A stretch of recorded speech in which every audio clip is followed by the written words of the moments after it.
Before we dive into today's journey, have you ever experienced something strange while out camping? Share your story in the comments below, and let's build this haven of eerie campfire tales together. My name is Lucid Norris, and I'm 30 years old. This happened along Paint Creek Scenic Trail in West Virginia during a trip I'd planned to reconnect with my art and, frankly, myself. It was supposed to be a peaceful escape from the noise of the world, but instead, it became something I still can't fully explain. I had just come off a long relationship that ended in the kind of breakup that leaves you questioning everything: your choices, your direction, your worth. Art was the only thing that felt steady, so I packed up my RV and hit the road. Paint Creek had come up in my research as a serene, lesser-known spot for nature lovers. I thought it would be the perfect place to spend a few days sketching and painting in solitude. When I arrived, the place was exactly as described: quiet, secluded, and hauntingly beautiful. The creek meandered through dense woods, its surface catching the sunlight like shards of glass.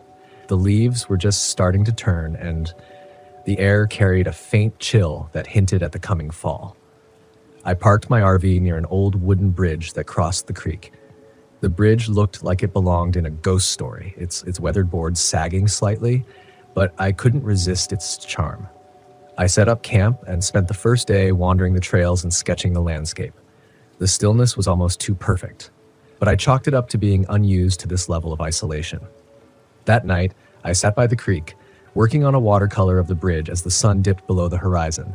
The forest around me grew darker, and the silence became oppressive. There were no birds, no insects, just the sound of the water trickling over rocks. I tried to focus on my painting, but a strange unease crept over me. It was like the air had shifted, growing heavier, colder. And then I heard it, a faint humming. It was soft at first, almost melodic, but it didn't seem to have a source. It wasn't coming from the creek or the woods. It was just there. I froze, my brush hovering over the paper. The sound grew louder, more distinct, and I realized it was a woman's voice humming a tune I didn't recognize. "Hello?" I called out, my voice breaking the stillness. The humming stopped abruptly, as if I had startled it. For a long moment, there was nothing but silence. I told myself it must have been the wind or some trick of acoustics, packed up my supplies, and hurried back to the RV. The next morning, I woke to find my art supplies scattered across the ground outside the RV. My brushes were snapped in half, my paint spilled and smeared across the dirt. My first thought was that an animal had gotten into them, but there were no paw prints, no signs of disturbance, just the destruction itself. It didn't make sense. I spent the day trying to paint, but something felt off. The colors didn't look right. The lines felt shaky. Frustrated, I decided to take a break and explore more of the area. The old bridge drew me in again, its weathered planks creaking under my boots as I crossed. The creek below was impossibly still, its surface like a mirror reflecting the gnarled trees overhead. On the far side of the bridge, I noticed something etched into one of the trees. A name and a date carved deep into the bark. Margaret, 1893. The letters were uneven, as if done in haste, but what caught my attention was the feeling that swept over me as I touched the carving, a sudden, overwhelming sadness that didn't feel like my own. That night, the humming returned. I was inside the RV trying to sketch when I heard it again, drifting through the stillness. It was louder this time, unmistakable. The sound seemed to seep through the walls, wrapping around me like a cold embrace. I grabbed my flashlight and stepped outside, my heart pounding. The air was icy, much colder than it had been earlier, and the forest was eerily quiet. The humming led me to the bridge, where the fog had thickened, shrouding the creek in an otherworldly glow. And then I saw her. She stood at the edge of the creek, her back to me. She wore a long dress, the kind you'd see in old photographs, and her hair cascaded down her back in dark waves. She was humming that same mournful tune, the sound weaving through the air like a spell. "Hello?" I called out, my voice trembling. She stopped humming but didn't turn around. I took a hesitant step closer, and as I did, she began to dissolve, her form breaking apart like mist until there was nothing left but the fog. I stood there, frozen, unsure if what I'd seen was real or some trick of the light and my overactive imagination. The next day, I decided to drive into town to clear my head. At a small gas station, I struck up a conversation with the attendant, an older man who seemed to know the area well. "You're camping by the bridge, aren't you?" he asked when I mentioned Paint Creek. "Yeah." "Why?" He hesitated, then said, "People say it's haunted.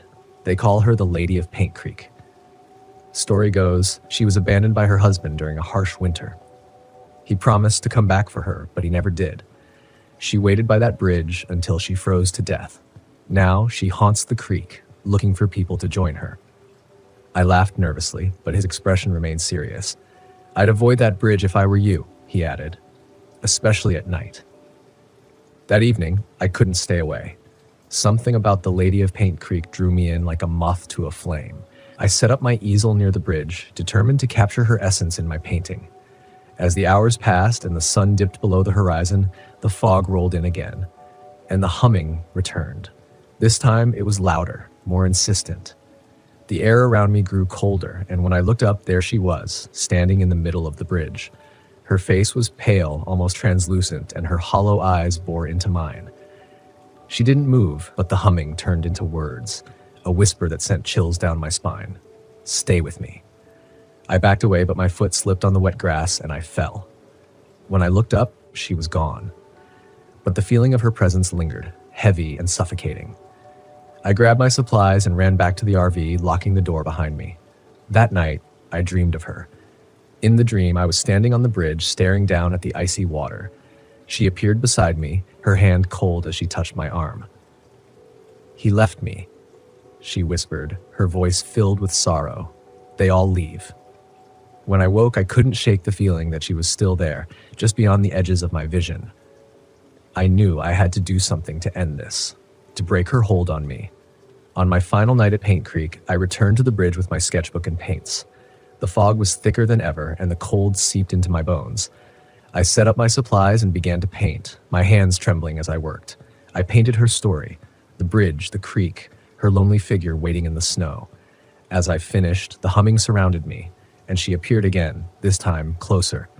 Her hollow eyes were filled with tears, and she reached out a hand toward the painting. I stepped back, unsure of what to do. "You're remembered now," I said, my voice breaking. "You're not forgotten." She stared at the painting for what felt like an eternity. Then she dissolved into the mist, her presence lifting like a weight from my chest. The forest grew quiet again, and for the first time I felt a sense of peace. I left Paint Creek the next morning, the painting tucked safely in the RV. It's one of my best works, but I've been able something about it feels sacred, like it belongs to her. Even now, I hear her humming in my dreams, but it's softer now, almost peaceful, as if she's finally found rest. And maybe in a way, so have I. My name is Mark Cooper, and back in 2022, I took my trusty RV to Canyonlands National Park in Utah to get away from it all. I've always been more comfortable navigating back roads than office politics, which might explain why my career as a freelance photographer has more free than Lance in it. So there I was, chasing the horizon with nothing but red rocks and open skies ahead. The road was my canvas, and I was ready to paint with the colors of the desert sunset. I'd packed enough canned beans and bad coffee to last a week, longer if I could tolerate my own cooking. As I rolled into a secluded spot near the edge of a mesa, I couldn't help but chuckle at a sign I read, "No outlet." Story of my life, I thought. Setting up camp was a breeze. I parked the RV facing west to catch the evening light and set out a chair to soak in the view. The silence was profound, interrupted only by the occasional rustle of the wind and my stomach reminding me that beans weren't a food group. While fumbling with a can opener, a device clearly designed to test human patience, I noticed another RV parked about 100 yards away. It was a vintage Airstream, polished to a shine. Looked like someone cared more about their vehicle than I did about my entire wardrobe. "Nice rig," I shouted, waving. A man stepped out, gave a polite nod, but didn't say anything. Tall guy, broad shoulders, wearing a hat that shadowed his face. Well, so much for neighborly chats. The first night was uneventful, which in my book is a good thing. I spent it trying to capture star trails with my camera, though I probably ended up with more photos of my thumb than the Milky Way. I turned in late, the kind of tired that makes even an RV bed feel like a luxury mattress. The next morning, I decided to go for a hike to scout some photo spots. I packed my gear, slapped on some sunscreen because lobster red is not my color, and headed toward a canyon that looked promising. As I passed by the Airstream, I noticed the man from before sitting outside, whittling a piece of wood. Up close, he had a rugged face, the kind that had seen more sunrises than I'd had hot meals. "Morning," I offered. He looked up, eyes a shade of gray that matched the storm clouds gathering in the distance. "Stay on the marked trails," he said flatly. "Will do," I replied, trying to keep things light. "Wouldn't want to get lost and have to eat cactus for dinner." He didn't laugh. Tough crowd. Shrugging it off, I continued on my way. The landscape was breathtaking, towering sandstone formations, narrow slot canyons, and the kind of silence that makes you check if your ears are working. I set up my tripod near a particularly dramatic vista and lost track of time as I snapped away. On the way back, I noticed something odd, a series of deep grooves in the dirt, like something heavy had been dragged. They led off the trail and disappeared behind a rocky outcrop.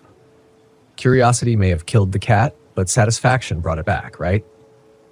I followed the marks, navigating through shrubs and over rocks. As I rounded the bend, the smell hit me. Metallic, pungent. Then I saw it, a large, dark stain on the ground, and what looked like torn fabric caught on a nearby branch. My heart did a somersault. This wasn't the scenic detour I signed up for. I snapped a few photos, not out of morbid fascination, but instinct. Evidence, I told myself. Maybe someone's injured and needs help. Heading back to the main trail, I nearly jumped out of my skin when I heard footsteps behind me. It was the man from the Airstream. "You're off the trail," he said, his voice devoid of warmth. "Yeah, sorry, I thought I saw something." "You shouldn't be here." He stepped closer, and I noticed a dark smudge on his sleeve. "Is that paint?" I asked, pointing. He glanced down. "Had an accident." "Right. Well, I'll just get back then." I tried to move past him, but he blocked my path. "Delete the photos," he demanded. "Excuse me?" "You took pictures. Delete them." Alarm bells rang louder than a Monday morning alarm clock. "They're just landscapes," I lied. He reached into his pocket, and I caught a glimpse of something metallic. This was officially above my pay grade. "Okay, look," I stammered. "If this is about trespassing, I'm sorry. No need to make a federal case out of it." "Delete the photos," he repeated, stepping closer. I weighed my options, comply or make a run for it. Given that my cardio was limited to sprinting for the microwave before my popcorn burned, running wasn't ideal. "Fine," I said, pulling out my camera. I fumbled with the settings, pretending to navigate to the delete menu. In a split second, I swung the camera up and blinded him with a flash, then took off like a rabbit on espresso. Behind me, I heard a curse and the sound of pursuit. Adrenaline is a funny thing. It turns out when you're running for your life, you discover muscles you didn't know you had. I zigzagged through the terrain, hoping to lose him among the rocks. My RV wasn't far. I just had to make it there. Bursting into the clearing, I risked a glance back. He was nowhere in sight. I dashed into the RV and locked the door, my breath coming in ragged gasps. Grabbing my keys, I fumbled to start the engine. Nothing. Not even a click. "Come on. Don't do this to me now," I yelled, as if shouting at the dashboard would help. Then I saw it. The engine cover inside the cabin was ajar, wires dangling like mechanical entrails. Someone had sabotaged my RV. A knock on the door made me jump. "Open up," the man's voice called out calmly. "Yeah, sure. Let me get right on that," I muttered under my breath. Frantically, I looked for anything that could serve as a weapon. My options were limited: a frying pan, a can of beans, and a tripod. Grabbing the tripod, I extended it to its full length. "Look, I don't want any trouble," I shouted. "Too late for that," he replied. The windows, why hadn't I thought of that? I moved to the side window and peered out. He was standing by the door, something glinting in his hand. A knife. "Great, Logan," I whispered. "You wanted adventure. Next time, settle for a crossword puzzle." I remembered my phone and pulled it out. No signal, of course. I was in the middle of nowhere, and the only bars I had were the ones I wished were on the windows. The sound of metal scraping made my skin crawl. He was trying to pry the door open. Desperate, I recalled that the RV had a flare gun somewhere. Digging through a drawer, I found it alongside a packet of expired trail mix. I'd always thought the flare gun was overkill, but now I was grateful for my past self's paranoia. I positioned myself near the door, flare gun in one hand, tripod in the other. The door creaked as it gave way. He stepped inside, eyes scanning the interior. "Last chance," he said softly. Funny, I was about to tell him the same thing. "I was about to tell you the same thing," I retorted, aiming the flare gun at him. He smirked. "You think that'll stop me? Maybe not, but it'll definitely ruin your day." Without another word, he lunged at me. I fired. The flare hit him square in the chest, erupting in a blaze of light and heat. He screamed, a guttural sound that echoed in the confined space. Taking advantage of his distractions, I shoved past him and bolted out of the RV. Smoke billowed out behind me. I didn't look back. I sprinted toward the Airstream, reasoning that he might have a vehicle that actually worked. As I approached, the smell hit me, a mix of chemicals and something worse. Pushing the door open, I was unprepared for the sight inside. Barrels labeled with hazardous material signs lined the walls. On a table lay stacks of cash and packets of white powder. This guy wasn't just some random psycho, he was running a drug operation out here. Then I saw it, a satellite phone on the counter. Grabbing it, I dialed 911. Miraculously, it connected. 911, what's your emergency? I'm at Canyonlands National Park. There's a man trying to kill me. A heavy hand clamped down on my shoulder. I spun around to see his face, contorted with rage, burn marks across his chest. "Time to end this," he growled. He swung the knife, and I barely dodged, stumbling backward into the table. My hand landed on something cold, a wrench. Without thinking, I swung it upward, connecting with his jaw. He staggered, but didn't go down. We grappled, knocking over barrels and scattering cash like confetti at a nightmare birthday party. He was strong, but adrenaline fueled my desperation. I managed to push him back against the shelf, which teetered and collapsed, burying him under containers.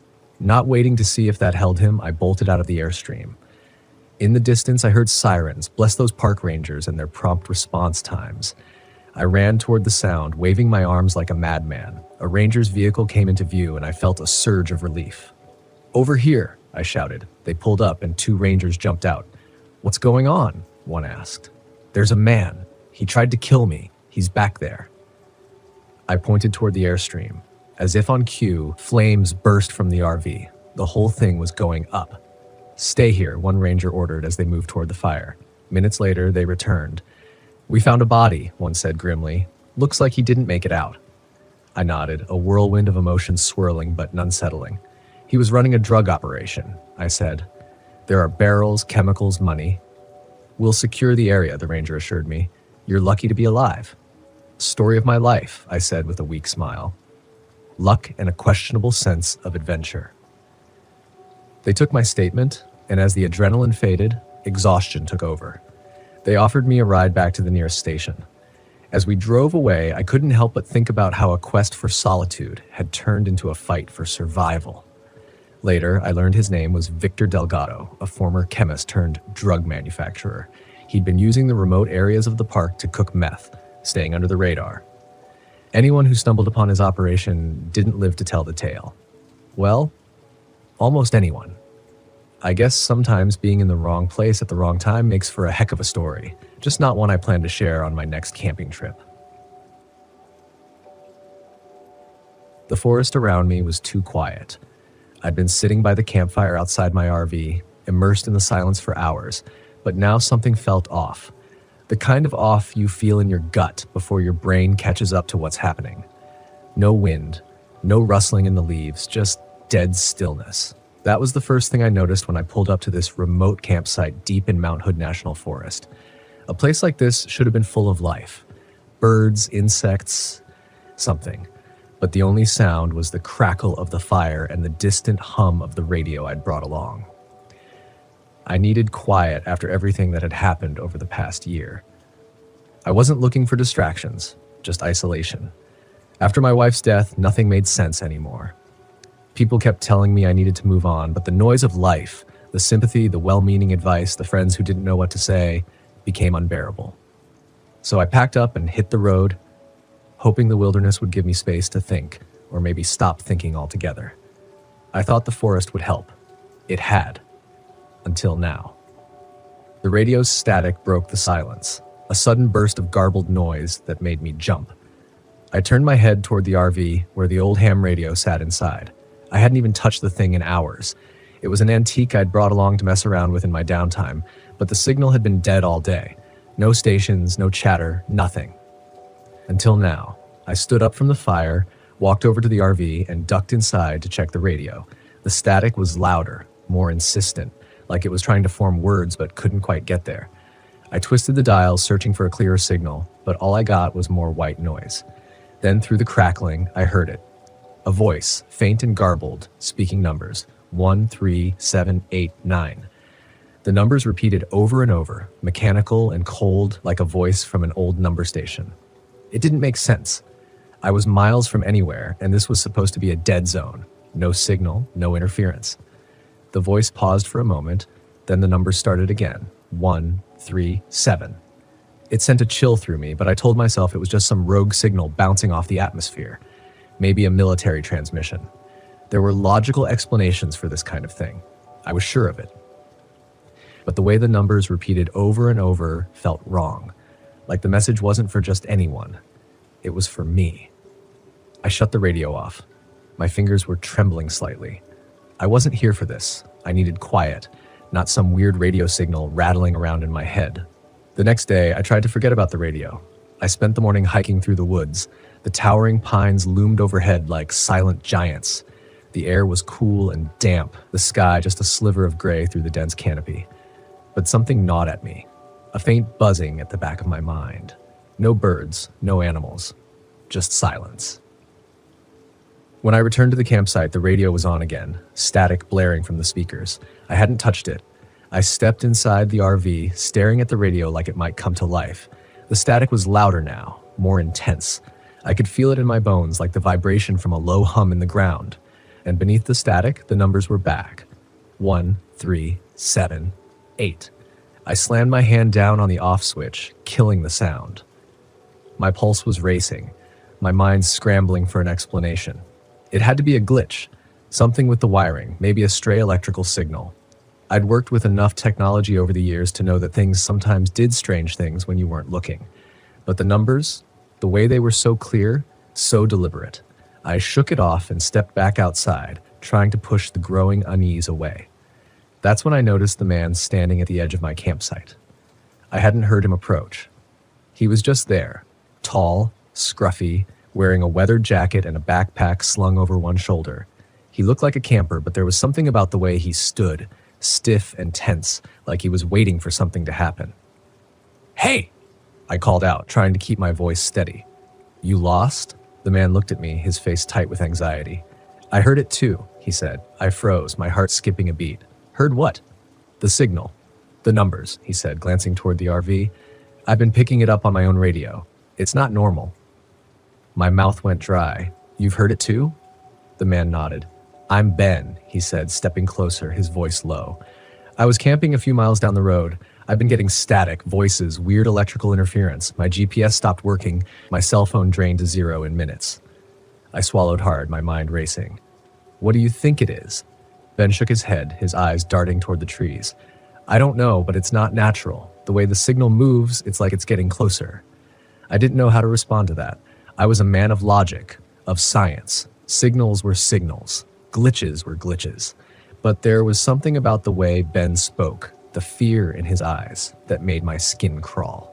That night, the radio came to life again.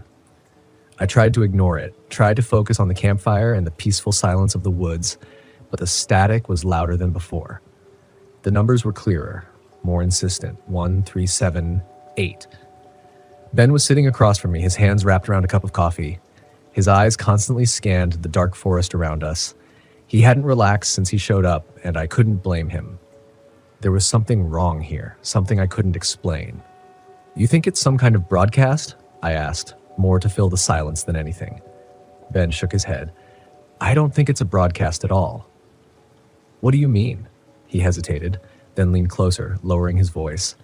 "I think it's a warning, or a signal from something out there." I stared at him, trying to process what he was saying. A warning from what? Before I could ask, the static on the radio cut out for a moment. There was only silence, the kind of silence that presses down on you, that makes your skin prickle with anticipation. Then a sound, a soft rhythmic clicking like something metallic tapping against wood. I grabbed my flashlight and pointed it toward the trees, but the beam only revealed darkness. The clicking grew louder, echoing through the forest, and then through the radio, a voice crackled to life. "We see you." My blood ran cold. Ben's eyes widened, his face pale. "What the hell was that?" I whispered, my voice barely audible over the pounding of my heart. The voice repeated, distorted and mechanical. "We see you." I stood up, the flashlight shaking in my hand. The clicking sound was closer now, coming from all around us, moving through the trees. The forest seemed to pulse with energy, the air growing thick and heavy, like the atmosphere itself was alive. "I think we should leave," Ben said, his voice tight with fear. For once I agreed. The next morning, I found Ben's tent abandoned. His gear was scattered around the clearing, but there was no sign of him. No footprints, no note. Just the cold, empty forest and the low hum of static that had settled into the air like a living thing. I tried to follow his tracks, but they vanished in the thick underbrush. It was like he'd walked into the trees and disappeared. The GPS on my phone was useless, spinning me in circles. The battery drained faster than I'd ever seen. The static in my ears grew louder the further I went, like the signal was inside my head, vibrating through my skull. The numbers were back too, repeating over and over, etched into my mind, 137.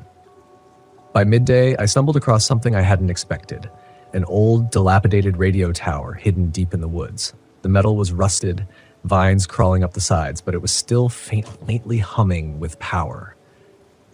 I climbed the tower, every step echoing in the stillness. My heart hammered in my chest. At the top, I found the source of the signal. A small, glowing device pulsing with an eerie, cold light. It didn't belong here. It wasn't part of the original tower. It was something else, something foreign. I reached out and touched it, and the static in my head exploded. The numbers, the clicking, the voices, it all crashed into me at once. An unbearable cacophony of sound. I stumbled back, nearly falling off the tower as the forest seemed to come alive around me. The lights returned, flickering in the trees, cold and mechanical. The clicking grew louder, more frantic, like something was chasing me. I ran. I don't remember how I made it back to the RV, but the lights followed me, the clicking never far behind, but I managed to get inside and slam the door shut. My hands were shaking as I started the engine. The device still clutched in my hand. As I drove away, the static began to fade, but the numbers never left me. They echoed in my mind, a constant whisper, even as the forest disappeared in the rearview mirror. It's been days now, and I'm still hearing them. 137. I can't get them out of my head, and I can't shake the feeling that whatever was out there, whatever sent that signal, knows where I am. And it's not done with me yet.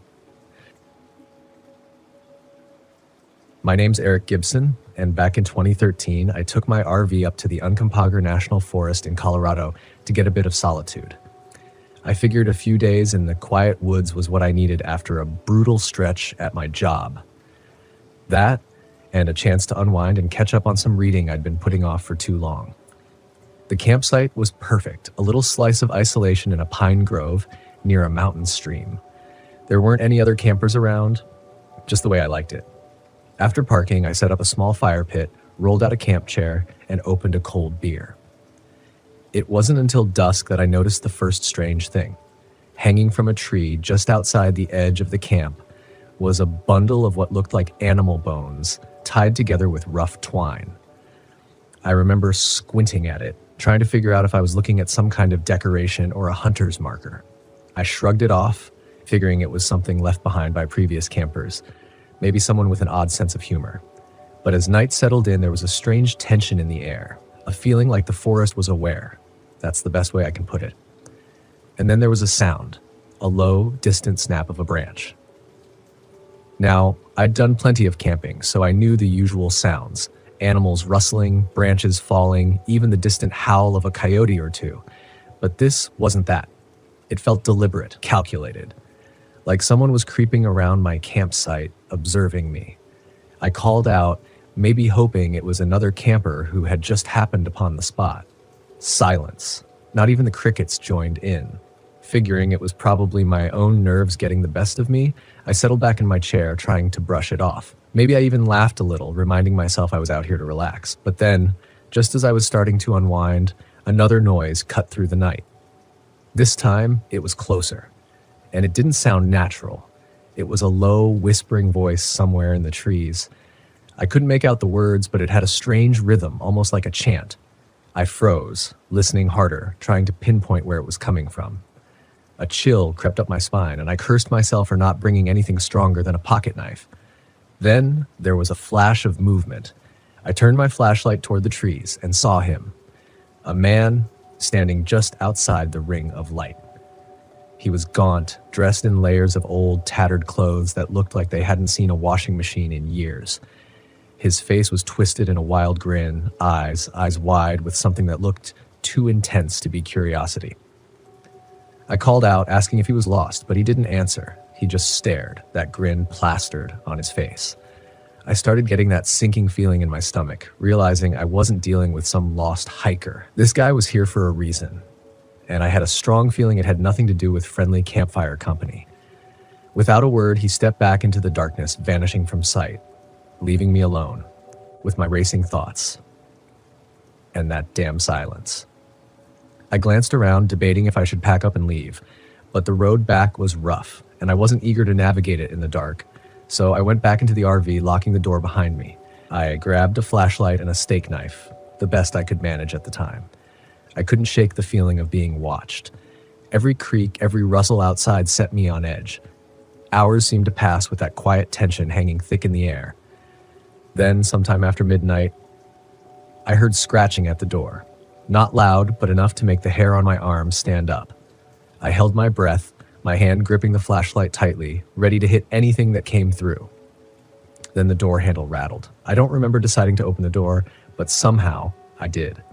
And there he was, standing right there. So close I could smell him, a rank mix of sweat and earth. His eyes darted around the inside of the RV before locking onto me. He didn't say anything, but that twisted grin returned. I forced out some words, telling him to leave, that I'd call the cops if he didn't back off. Still, he just stood there, staring. Then, in the most casual way you could imagine, he reached into his coat and pulled out a rusty hunting knife, the kind that looked like it had seen more than just a few animals. "Nice place you got here," he rasped, his voice as rough as gravel. I tried to shut the door, but he wedged his foot in, the grin widening.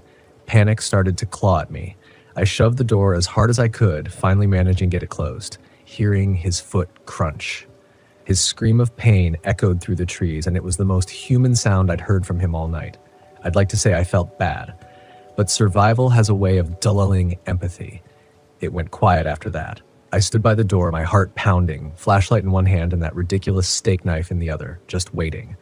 A minute later, I heard footsteps circling the RV. Slow, deliberate, as if he was daring me to come out. Then I smelled smoke. I ran to the tiny window at the back and saw flames licking up the side of the RV, catching on the dry pine needles he'd piled against it. The guy had lit my RV on fire, probably thinking he could smoke me out like some kind of animal. And judging by the wild look in his eyes earlier, he wasn't doing this for kicks. This was personal. I grabbed a blanket, threw it over my shoulder, and kicked the emergency exit open, rolling out into the dirt. The flames were climbing. And as I scrambled to my feet, I saw him, standing in the shadows, holding something in his hands. It was my backpack. Must have grabbed it while I was distracted. But it wasn't just the backpack. Hanging from his other hand was something that made my blood run cold. A severed hand, limp, dripping. The nails were caked with dirt, and I recognized the wristband on it. It was from a kid I'd seen camping with his family a few miles down the trail earlier that day. My mind reeled. I wanted to turn, to run, but I couldn't. The twisted satisfaction on his face as he held that hand was paralyzing. I don't know what kind of person it takes to do something like that, but I knew I didn't stand a chance if I tried to reason with him. He tossed the hand to the ground between us, as if he was offering me some kind of twisted trophy. And in that moment, I knew this wasn't just about scaring me. This guy was a predator, someone who'd done this before and planned to do it again. I backed up slowly, and he matched me, step for step, that knife glinting in his hand. I could feel my pulse hammering, knowing that if I made one wrong move, he'd close the gap in an instant. My options were narrowing by the second. Then, I remembered the emergency flare in my pocket. I fumbled it out, not daring to take my eyes off him. With a quick flick, I sparked it to life. The bright red light flared up between us, casting long shadows across his face. For the first time, he looked uncertain. It was just enough. I sprinted, hurling the flare behind me, hoping the light and heat would buy me a few seconds. I tore down the trail, lungs burning, not daring to look back. I didn't stop running until I saw the lights of a ranger station up ahead. I stumbled in, gasping, barely able to get the words out. By the time the rangers got to my campsite, my RV was a charred skeleton, and there was no sign of him. All they found was a pile of bones, some still smoldering, and a tattered piece of cloth with a name stitched into it. Later, they told me he'd been living out in those woods for years, scavenging from campers, picking them off, one by one. They called him the Hermit of Uncompahgre, a ghost story turned real. As for me, I've never been back, and I don't plan to. The gas station was the last sign of civilization before the road wound into the AATA National Forest. I parked my RV under the single dim light by the pump and stepped out, stretching my legs. The air smelled like rain on dry dirt as I filled the tank. The elderly attendant hobbled over, leaning on a wooden cane. His face was a map of creases, his eyes sharp beneath a worn cap. "You heading into the forest?" he asked. "Yep," I said, trying to sound upbeat, a week of peace and quiet. The old man frowned. "You got a map? GPS should do the trick." He shook his head. "GPS don't work well up there, and don't camp on the ridge. They don't like visitors." I hesitated. "They?" His lips thinned and he waved me off, muttering something about city folks. I laughed it off. Superstition. Paid for the gas and hit the road. But as the forest swallowed the pavement, his words lingered. The ridge was perfect, or at least it looked perfect at first. My campsite was perched on the edge of a steep drop, offering a sweeping view of the UA Mountains. A sea of green stretched into the horizon, where the setting sun painted the trees in golden amber.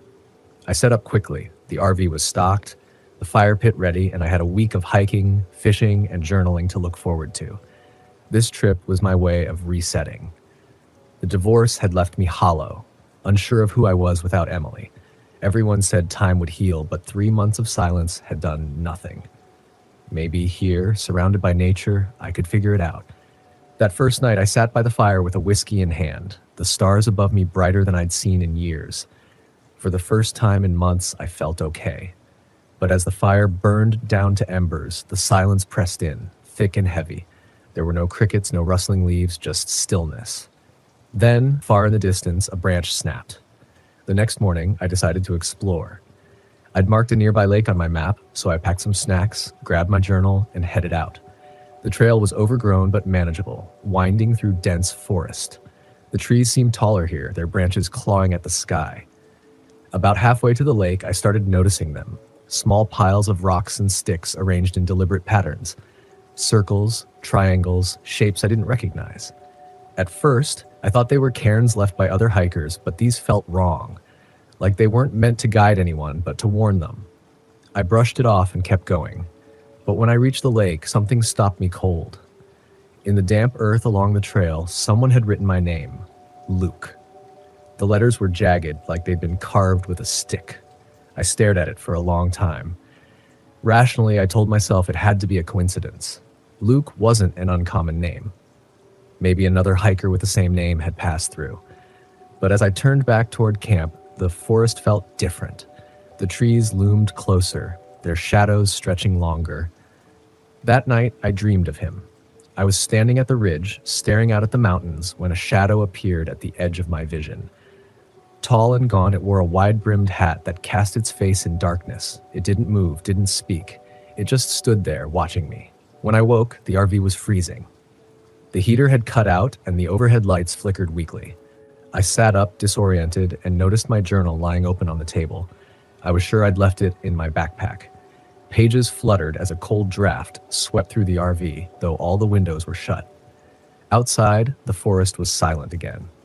By the third day, the little things were adding up. Scratches appeared on the RV's side, long and jagged, like something with claws had dragged them across. Inside, items kept moving. My flashlight ended up under the bed, my boots were on the wrong side of the RV, and my phone vanished completely. And then there was the shadow. That night, as I sat by the fire, I saw it for the first time. A tall figure stood on the far side of the ridge, silhouetted against the moonlight. My heart froze. It wore the same wide-brimmed hat from my dream. Its limbs were impossibly long, its stance rigid. I blinked and it was gone. Just your imagination, I muttered to myself. Stress, isolation, that's all. But I didn't sleep. Every time I closed my eyes, I felt it watching me.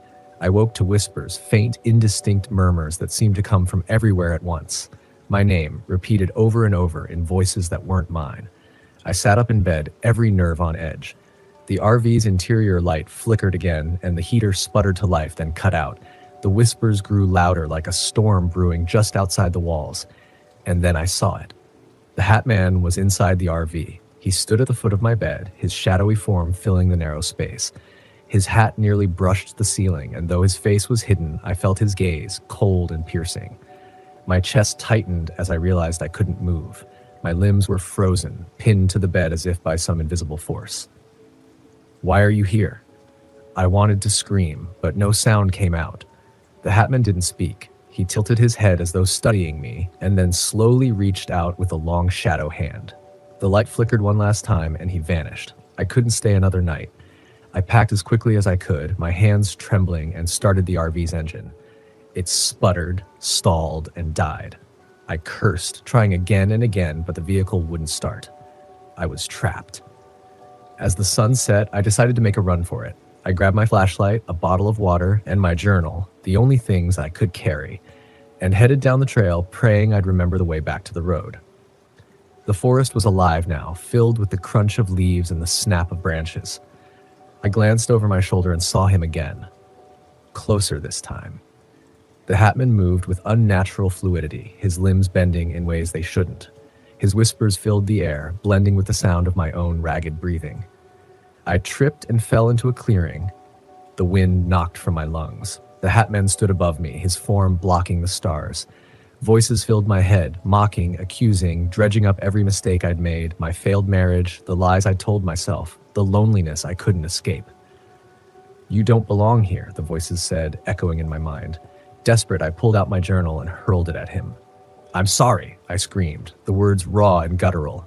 "I'm sorry for everything." The Hatman recoiled, his shadowy form flickering like smoke. And then he was gone. The forest fell silent. I woke to sunlight filtering through the trees. My RV was parked nearby as if it had been waiting for me. There were no scratches, no flickering lights, no sign of the nightmare I'd endured. But as I drove away, I couldn't shake the feeling that I hadn't truly escaped. Even now, weeks later, I see him sometimes. A shadow in my peripheral vision, a flicker of movement when I glance away. The Hatman is still watching, and I don't know if he'll ever leave. My name is Sarah Fisher. I'm 28 years old, and this happened just last fall in the wilderness of Spruce Knob, West Virginia. I was there with my brother Mark, his girlfriend Emily, and his best friend Ryan. We had planned a week-long camping trip, what was supposed to be a much-needed break from the grind of everyday life. Instead, it became a nightmare I can barely talk about, even now. It started as a simple idea. Mark, 28, was always the adventurous one. Nay, the kind of guy who thought following a marked trail was too easy. I went along because I needed to document local flora and fauna for my thesis in biology. Emily, 27, tagged along to spend more time with Mark and indulge her love of spooky campfire stories. Then there was Ryan, 26, clumsy and lovable, eager to make memories away from his desk job. Together, we made an odd group, but we figured we'd have fun. We parked the RV at the Whispering Pines trailhead and set off into the dense, ancient forest. The air smelled of moss and pine, and sunlight dappled the ground through the canopy. Spruce Knob, the highest peak in West Virginia, loomed in the distance. Mark insisted we take an unmarked route he'd found on an old map, and despite my reservations, we followed him deeper into the woods.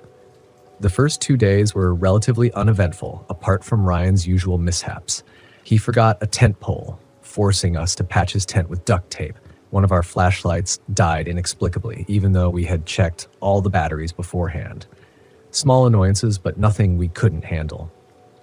It was the second night when things began to feel off. We had set up camp near a clearing surrounded by spruce trees. The fire crackled, casting shadows that danced on the surrounding trunks. Emily had just finished telling a story about the children of the forest, ghostly figures said to lure hikers to their deaths. Mark groaned and threw a pine cone at her. "Enough of that nonsense," he said. "You're going to scare Ryan." Ryan, to his credit, laughed nervously but didn't respond. That's when I noticed the quiet. The usual nighttime symphony of crickets and distant owls had stopped completely. Even the wind seemed to hold its breath. "Do you hear that?" I whispered. Mark smirked. "I don't hear anything." "That's the point. Peace and quiet, Jess." "No," Emily said, her voice tight. "She's right. It's too quiet." Mark rolled his eyes and poked the fire. "You two are just looking for something to be scared about." I decided to let it go, but a gnawing unease crept into my chest. That night I woke up to what sounded like footsteps circling the tents. They were deliberate, crunching softly on the forest floor. I held my breath, listening, my heart pounding. "Linda," a voice whispered. It sounded like Mark. I unzipped my tent slowly, peeking out. The fire had burned down to embers, casting a faint glow. Just beyond the light, I saw Mark's silhouette standing by the trees. "What are you doing?" I hissed. He didn't respond. "Mark?" The figure turned and walked into the woods. My first thought was that he was sleepwalking. Grabbing my flashlight, I stepped out and followed. But when I reached the spot where I'd seen him, he was gone. There were no footprints in the dirt. When I got back to the tents, Mark was snoring loudly inside his. The next morning, I told the group what I'd seen. Mark laughed it off. "You were dreaming," he said. "Too many ghost stories from Emily." "I wasn't dreaming," I snapped. "I know what I saw." Ryan looked uneasy but didn't say anything. Emily just stared at the ground. We packed up and continued hiking, but the atmosphere had changed. Mark's confidence began to grate on me. Emily kept glancing over her shoulder, and Ryan's usual jokes dried up. Around midday, we stumbled upon something strange, a set of tracks in the dirt. They looked human, but larger, with elongated toes and claw marks at the tips. "What kind of animal leaves tracks like that?" I asked. Mark crouched down, frowning. "Probably a bear with a weird gait." "Bears don't have claws like that," Emily said, her voice trembling. Mark shrugged. "Then maybe Bigfoot. Relax." But I couldn't relax. The tracks led straight toward our intended campsite. That night was worse. We built a larger fire and sat close to it, as though the flames could ward off whatever was out there. Mark and Emily argued about whether we should turn back. Ryan stayed quiet, staring into the fire like it held answers. Then the laughter started. It was faint at first, like children playing hide-and-seek in the distance. But it grew louder, circling our camp. "Who's there?" Mark shouted, grabbing his flashlight. The beam flickered and went out. He smacked it against his palm, but it stayed dead. "Linda," the voice was back, soft and lilting. But this time it wasn't alone. It was joined by Emily's voice, then Ryan's, all of them calling my name. "Stay by the fire," Emily whispered, clutching my arm. "Don't leave the firelight." Mark ignored her and stepped into the darkness. "Mark, no!" I shouted. He disappeared into the trees. We waited, calling for him, but he didn't answer. Then we saw him stumble back into the light. His face was pale, his eyes wide. "It's not human," he said, his voice shaking. Before we could ask what he meant, the creature emerged. It stood just beyond the firelight, its form shifting and flickering like a mirage. One moment, it looked like Mark, then Emily, then me. Its face stretched into an unnatural grin, its glowing yellow eyes fixed on us. Emily screamed. Ryan fell backward, scrambling away from the fire. "Salt!" Emily shouted suddenly. "We need salt!" I remembered the packets we'd brought for meals. I grabbed them from my bag, ripping them open and tossing the contents around the fire. The creature hissed and recoiled, its form blurring before it vanished into the shadows. We didn't sleep that night. Mark finally admitted we needed to leave, but when we reached the RV the next morning, we found the tires slashed, claw marks gouged into the doors. "It doesn't want us to leave," Emily said, her voice hollow. "Then we walk," I said. "We'll head to the ranger station." The hike was grueling.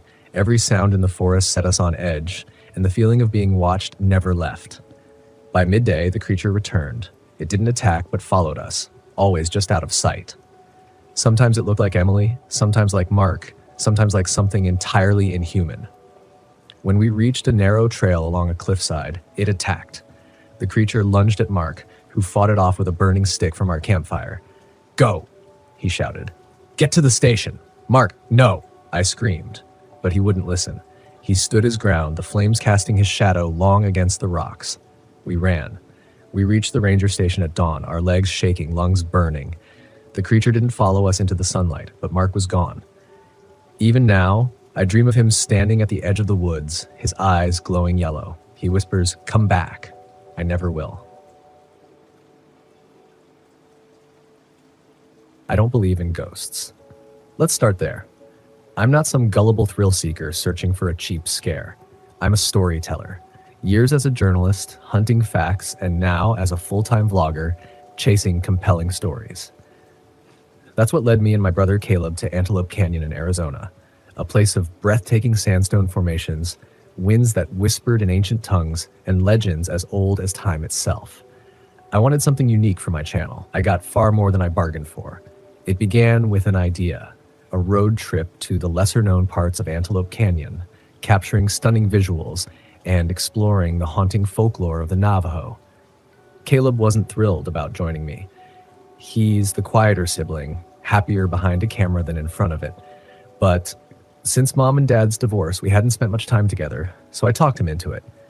I figured the trip would be good for both of us. We hired a guide named Lila, a Navajo woman with a sharp gaze and a demeanor as cautious as the desert winds. She wasn't excited about our destination. "This section of the canyon," she said, adjusting the brim of her hat, "locals don't go there." Her eyes were hard, like she'd seen things, or perhaps had chosen not to. "It's sacred. People who disturb it, things don't always end well for them." Caleb shifted uneasily, but I smiled it off. "I'm not here to disturb anything. I just want to tell the story." Lila didn't look convinced, but she nodded. "Follow my rules. No shouting, no taking anything, and if you see something strange, don't acknowledge it." I should have listened. The first few hours were perfect. Sunlight poured into the narrow canyon, painting the sandstone walls in blood reds, fiery oranges, and deep purples.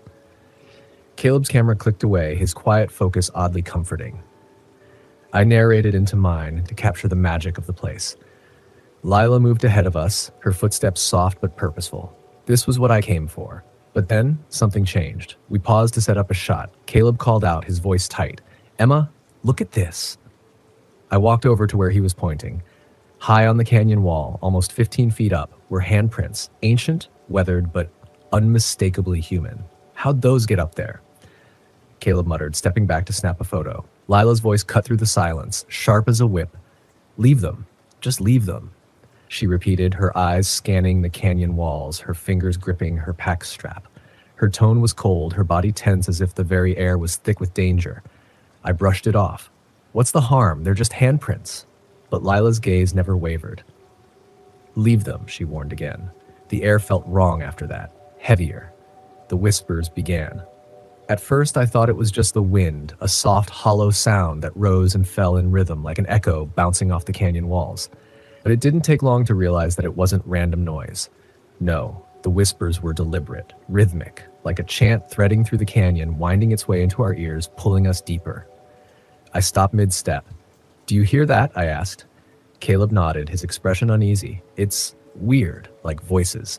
Lila froze in her tracks, her voice low but firm. "Don't listen to it. Keep walking, but walk." We didn't argue. We moved on, but my heart raced. The whispers grew louder, threading through the wind, pulling us along, twisting the air into something sinister. Then Caleb's drone went down. He'd launched it to capture an overhead view of the canyon, its sleek black form buzzing into the air like a creature of the sky. But minutes later, the signal cut out. The drone plummeted into a narrow crevice, far beyond reach. "Seriously?" Caleb groaned, peering over the edge. "That thing cost a fortune." "We can come back for it later," I suggested, though something in my gut told me that wouldn't happen. The canyon had become a maze, the walls pressing in tighter, more jagged with every step. But Caleb wasn't ready to give up. "I'm not leaving it," Lila sighed, the weight of some hidden knowledge in her eyes. "It's gone. You won't find it." "Why not?" Caleb demanded. She didn't answer, just turned away, muttering something in Navajo under her breath. The sun was slipping behind the canyon walls now, casting long, distorted shadows. And then Caleb changed. It started slowly. Little things. He grew agitated, snapping at me over insignificant details. His eyes darted to the shadows, his breath coming faster. When we passed a small pool of water, I caught him staring at his reflection with a strange, vacant intensity. "Caleb?" I asked, my voice trembling. He jerked away, rubbing his temples. "I'm fine, just tired." Lila stopped again, her face grim. "We need to leave. Now." "What's your deal?" Caleb demanded. "Why are you so paranoid?" She ignored him, her eyes scanning the narrowing path. That's when the whispers returned, louder, more insistent, echoing through the canyon like 1,000 unseen mouths. And then I saw it. The figure. It stood just beyond a bend, half hidden in shadow, its form tall and wrong, human-like, but with limbs that were far too long, a posture too stiff, as if it was trying to mimic something human, but failing. Its face was obscured, but I could feel its eyes, cold, unblinking, and locked on me. "Did you see that?" I whispered, clutching Caleb's arm. He didn't respond. His face was pale, his lips trembling. "Emma, it looks like me." "What?" I gasped, my heart hammering in my chest.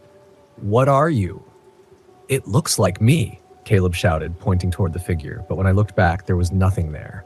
Panic erupted. Caleb's fear twisted into anger, and he began shouting at Lila for fright, accusing her of leading us into danger, yelling at me for dragging him along. And all the while, the whispers grew louder, mocking us, taunting us. Lila grabbed my arm, her voice urgent and trembling with some ancient, terrified knowledge. "It's the Chindi, a spirit. It feeds on fear and anger. We have to leave. Now." "How do we stop it?" I asked, my voice shaking. "We can't stop it," Lila said, her voice low and grave. "But we can escape if you let go of what you've taken." I stared at her, confused. "What are you talking about?" "The camera," she said. "The drone. Anything that doesn't belong here, leave it." "No," the word escaped my lips before I could stop it. "I need that footage." Lila's eyes bore into me, dark and unyielding. "You need to survive." Before I could argue, Caleb bolted. He ran toward the crevice, shouting about the drone, his voice echoing in the canyon, frenzied and distorted. I chased after him, my heart pounding, but the canyon twisted around me, the walls closing in, the shadows deepening. I found him standing at the edge of the crevice, staring down, his expression blank. "Caleb," I shouted, "come back." He turned slowly, his eyes hollow. "I hear it. It wants me to come down." "No."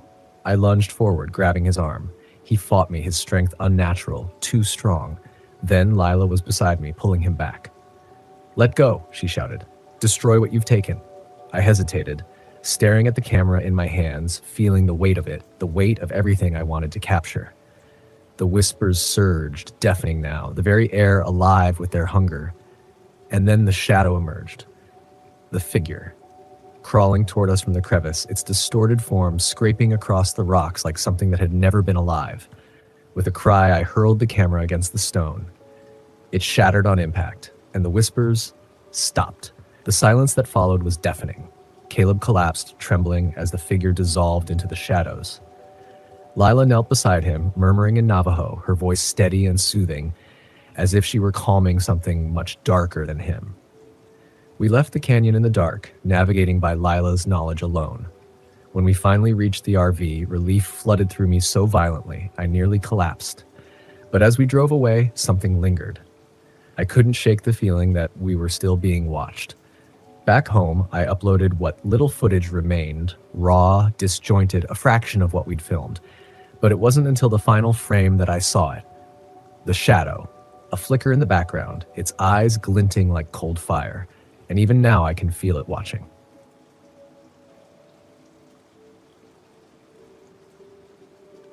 I can't escape the chilling memory of that night in the Nevada desert, the night that shattered my sense of safety forever. It was supposed to be a peaceful getaway, a dream come true after months of anticipation. I had just bought an RV, eager to test it out in the vast, desolate beauty of the American West. I'd imagined it as the perfect escape, just me, the wilderness, and the stars above. I've always found comfort in nature's embrace. Growing up in a crowded city, I longed for the solitude the wild could offer. My earliest trips into the woods were with my grandfather, who taught me how to navigate the wilderness and respect the land. Those memories had driven me to take this trip in the first place, to seek peace in the untamed desert. I picked a spot far off the beaten path near an old abandoned mining town called Wright. The desert stretched out before me, barren and beautiful in its isolation. I set up camp early, positioning the RV to catch the best view of the sunset over the distant mountains. The evening unfolded as expected. I grilled steaks, cracked open a couple of beers, and watched the sky shift from orange to a deep, suffocating purple. The isolation felt perfect, the cool air, the complete silence, save for the occasional whisper of a desert breeze. But something was off. As night fell, I decided to take a walk to explore, armed with only a flashlight and my old hunting knife, more for comfort than necessity. I walked into the desert, my boots crunching in the dry sand when I saw it. A distant flicker of light, faint but persistent, cutting through the dark. At first, I thought it was another camper, but the movement was erratic, too erratic, darting in unpredictable patterns. Curiosity tugged at me. I headed toward it. The light led me to an old, dilapidated building. It looked like something from a forgotten time, a remnant of Wright's mining past. It stood alone in the moonlight, a hollow shell of its former self. The sight of it sent an odd thrill through me, a strange mix of intrigue and unease. But I couldn't turn back now. I approached, and that's when I saw it, a lantern swinging from a rusted hook inside the doorway. The flickering light seemed almost inviting. "Hello," I called, half expecting to find some local or a fellow traveler. The silence that answered was deafening. I stepped inside, my flashlight revealing a scene that made my blood run cold. Old tools were scattered on the floor, broken furniture lay in disarray, and the air was thick with the scent of decay and abandonment. Then I heard it, a soft scraping sound, like metal against stone. My heart lurched. I swung the flashlight toward the noise, but there was nothing, just a heavy silence pressing in on me. I wasn't easily spooked, but something in the air had shifted. A growing sense of dread coiled in my chest. I took a few more cautious steps deeper into the building when I noticed something that made my stomach drop. Footprints in the dust. They were fresh, and they weren't mine. Before I could process what I was seeing, the floor creaked behind me. I spun around, my flashlight flickering, revealing the lantern swinging wildly, casting long, grotesque shadows on the walls. Then I saw him, a tall, gaunt figure standing in the doorway. He blocked the only exit. His clothes were tattered, his face hidden beneath a hood. He said nothing, just stood there watching me. My breath caught in my throat. "Who are you?" I demanded, trying to sound braver than I felt. He didn't respond. Slowly, deliberately, he stepped forward, his movements unnaturally smooth. The dim light reflected off something cold and metallic in his hand. A knife. My heart hammered in my chest. I was cornered. "Look, I don't want any trouble," I said, my voice trembling despite my efforts to remain calm. "I'll leave. You can have this place to yourself again." But there was no response, no words, no hesitation. He lunged at me. Instinct kicked in.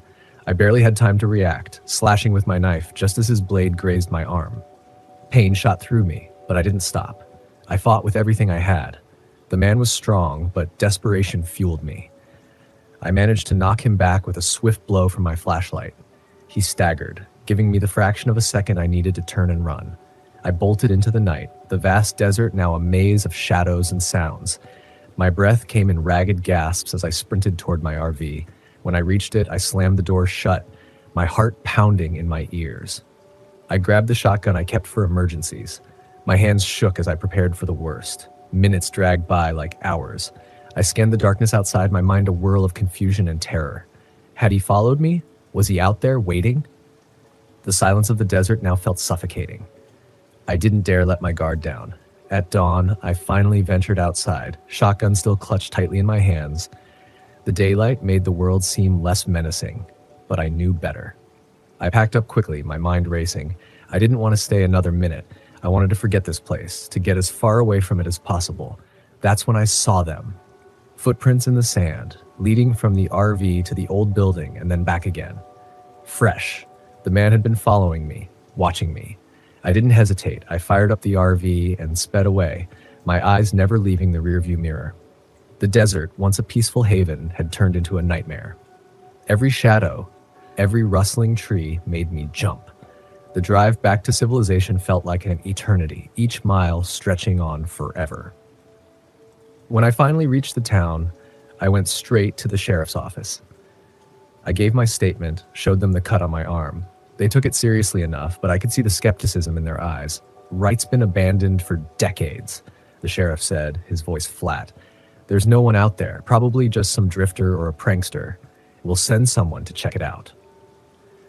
But I knew what I saw. I knew what had almost happened.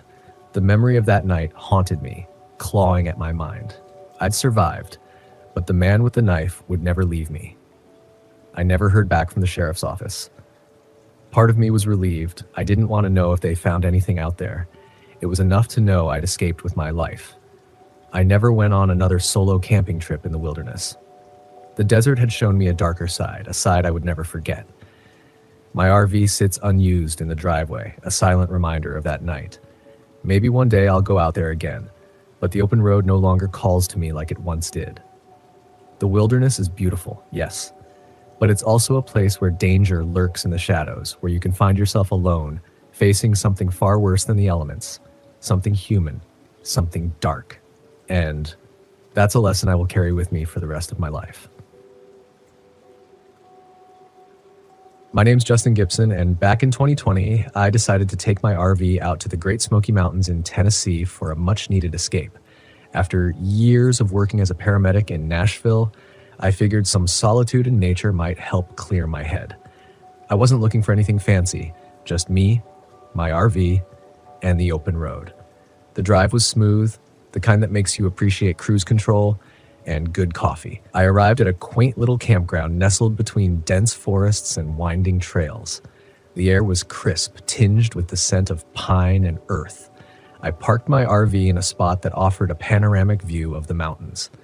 As I set up camp, a couple of fellow campers waved hello, a middle-aged couple named Linda and Frank who were traveling cross-country. Friendly folks, but I was here for solitude.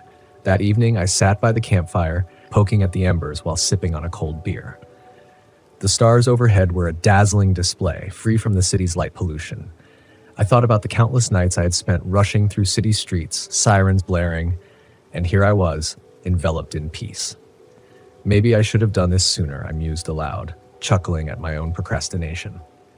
The next morning, I decided to explore one of the lesser-known trails I'd heard about from a park ranger, a path that promised waterfalls and maybe even some wildlife sightings. As I geared up with my backpack and a trusty walking stick, Linda called out, "Heading out early, huh?" "Yeah, figured I'd beat the crowd," I replied. "Be careful out there," Frank added. "These trails can get tricky." I nodded and set off, the sound of gravel crunching under my boots. The trail was everything I'd hoped for. Serene, shaded, and alive with the sounds of nature. Birds chirped overhead, and occasionally a squirrel would dart across the path. After about an hour, I reached a clearing with a small waterfall cascading into a crystal-clear pool. I sat on a rock, took off my boots, and dipped my feet into the icy water. It was rejuvenating. As I rested, I noticed carvings on a nearby tree. They weren't the usual John Loves Mary kind of engravings. These were symbols, circles intersecting with lines surrounded by what looked like ancient runes. Must be some local art project, I thought. Still, they gave me an odd feeling, like when you hear a joke that doesn't quite land, but you laugh anyway out of politeness. Shrugging it off, I continued along the trail, deciding to make a loop back to the campground. About halfway back, the forest grew denser. The canopy above thickened, allowing only specks of sunlight to pierce through. The sounds of birds and rustling leaves faded, replaced by an eerie silence. I checked my watch, 2 p.m. Plenty of daylight left, but the atmosphere felt off. I pressed on, but the path seemed less defined. After another 20 minutes, I realized I wasn't on the trail anymore. "Great job, Albert," I muttered. "First time out, and you get lost." I pulled out my map and compass, trying to orient myself. As I stood there, I heard a rustling behind me. "Hello," I called out, hoping it was another hiker. No response, probably just an animal. I decided to keep moving in what I believed was the right direction. After a few minutes, I came across another tree with those strange symbols carved into it. Except this time, there was something else. A crude drawing of a figure, stick-like, but with elongated arms. "Well, that's not creepy at all," I joked to myself, trying to shake off the unease. Maybe some teenagers messing around. I took a picture with my phone, thinking it might make for an interesting conversation later. As I moved forward, the rustling sounds grew more frequent. I felt as if I was being watched. Every so often, I'd catch a glimpse of movement in my peripheral vision, but whenever I turned, there was nothing. "All right, time to head back," I decided, picking up the pace. I retraced my steps, or at least I thought I did. After what felt like an eternity, I stumbled upon a small clearing. In the center was a makeshift campsite, an old tent, torn and weathered with belongings strewn about. Approaching cautiously, I noticed clothes, a backpack, and even a pair of hiking boots, dust-covered and neglected. I rifled through the backpack, finding a wallet. Inside was an ID.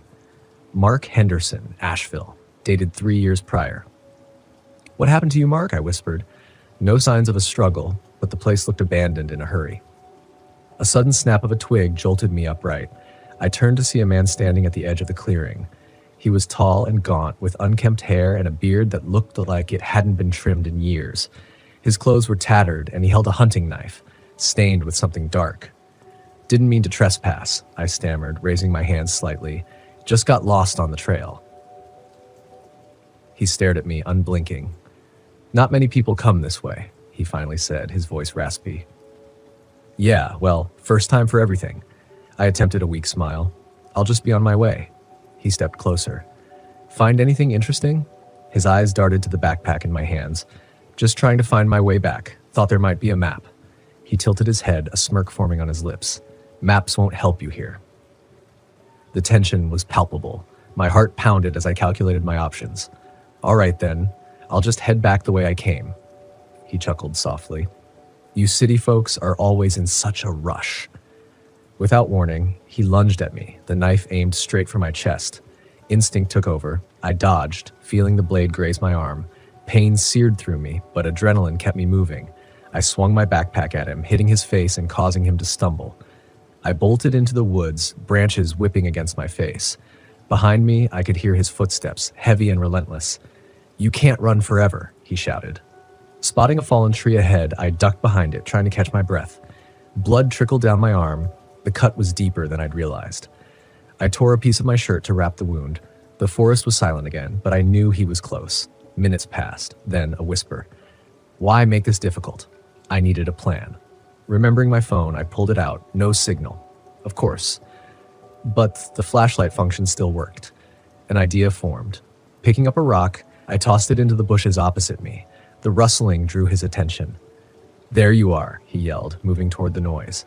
Using the distraction, I took off in the other direction. The terrain was rough and my legs ached, but fear pushed me forward. In the distance, I saw a structure, an old ranger station. Salvation. Reaching the building, I found the door locked. Desperate, I smashed a window with my elbow, pain shooting through me but urgency overriding it. I climbed inside, landing amidst broken glass. The interior was dusty, filled with old equipment and a radio. I ran to the radio, frantically turning knobs. Static. Then a faint voice. "Park service is over." "Hello, this is Albert Gibson. I glanced around for any identifying markers. "An old ranger station near the East Trails. I'm being attacked. Please send help." Before I could get a response, the door crashed open. The man stood there, a wild look in his eyes. "Thought you could hide?" I grabbed a metal rod leaning against the wall. "Stay back," he laughed. "Or what? You'll poke me?" He charged. I swung the rod, connecting with his forearm. He dropped the knife, cursing. Seizing the moment, I tackled him, both of us crashing to the floor. We grappled, his hands clawing at my face. I headbutted him, dazing him briefly. Scrambling to my feet, I grabbed the knife. "Don't make me use this." He sneered. "You don't have it in you." Sirens wailed in the distance, a sound I'd heard countless times but never been so grateful for. His expression shifted to one of panic. "Looks like time's up," I said. He lunged once more, but this time I was ready. I sidestepped and, using his momentum, pushed him into a cabinet. He hit his head and collapsed. Moments later, park rangers burst through the door, guns drawn. "Hands where we can see them." I dropped the knife, raising my hands. "He's the one you want," I said, nodding toward the unconscious man. They secured him, checking his vitals. One of the rangers approached me. "You all right?" "Been better," I admitted, holding my injured arm. As they escorted us out, I noticed other officers exploring the area. Over the next few hours, details emerged. The man was Jacob Miller, a recluse who'd been living off the grid. He was suspected in multiple disappearances over the past few years, hikers who had ventured too far off the beaten path. Back at the campground, paramedics patched me up. Linda and Frank approached, concern etched on their faces. "We heard what happened. Are you okay?" "Yeah, thanks to the Rangers." Frank shook his head. We always stick to the main trails. You never know what's out there. Lesson learned, I replied. A week later, authorities discovered more campsites like the one I had stumbled upon. Personal belongings, IDs, even shallow graves. Jacob Miller had been a predator hiding in plain sight, his crimes unnoticed in the vastness of the mountains. As for me, I returned to Nashville with a new appreciation for the hustle and bustle of city life. Nature's peace was alluring, but it harbored secrets I wasn't keen on uncovering again. We set off early that morning, the rising sun casting a sickly golden sheen over the Boundary Waters.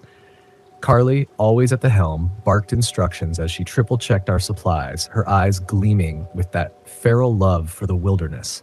For her, this was some primal pilgrimage, a chance to reconnect with something ancient. For me, Derek, it was an excuse to hang out with her, drink beer by a campfire, and pretend I wasn't just following her lead. Amber, Carly's best friend, seemed equally at ease, boasting about her solo trip through the Florida Everglades like it was a badge of honor. Mark, on the other hand, looked as thrilled as a condemned man walking to the gallows.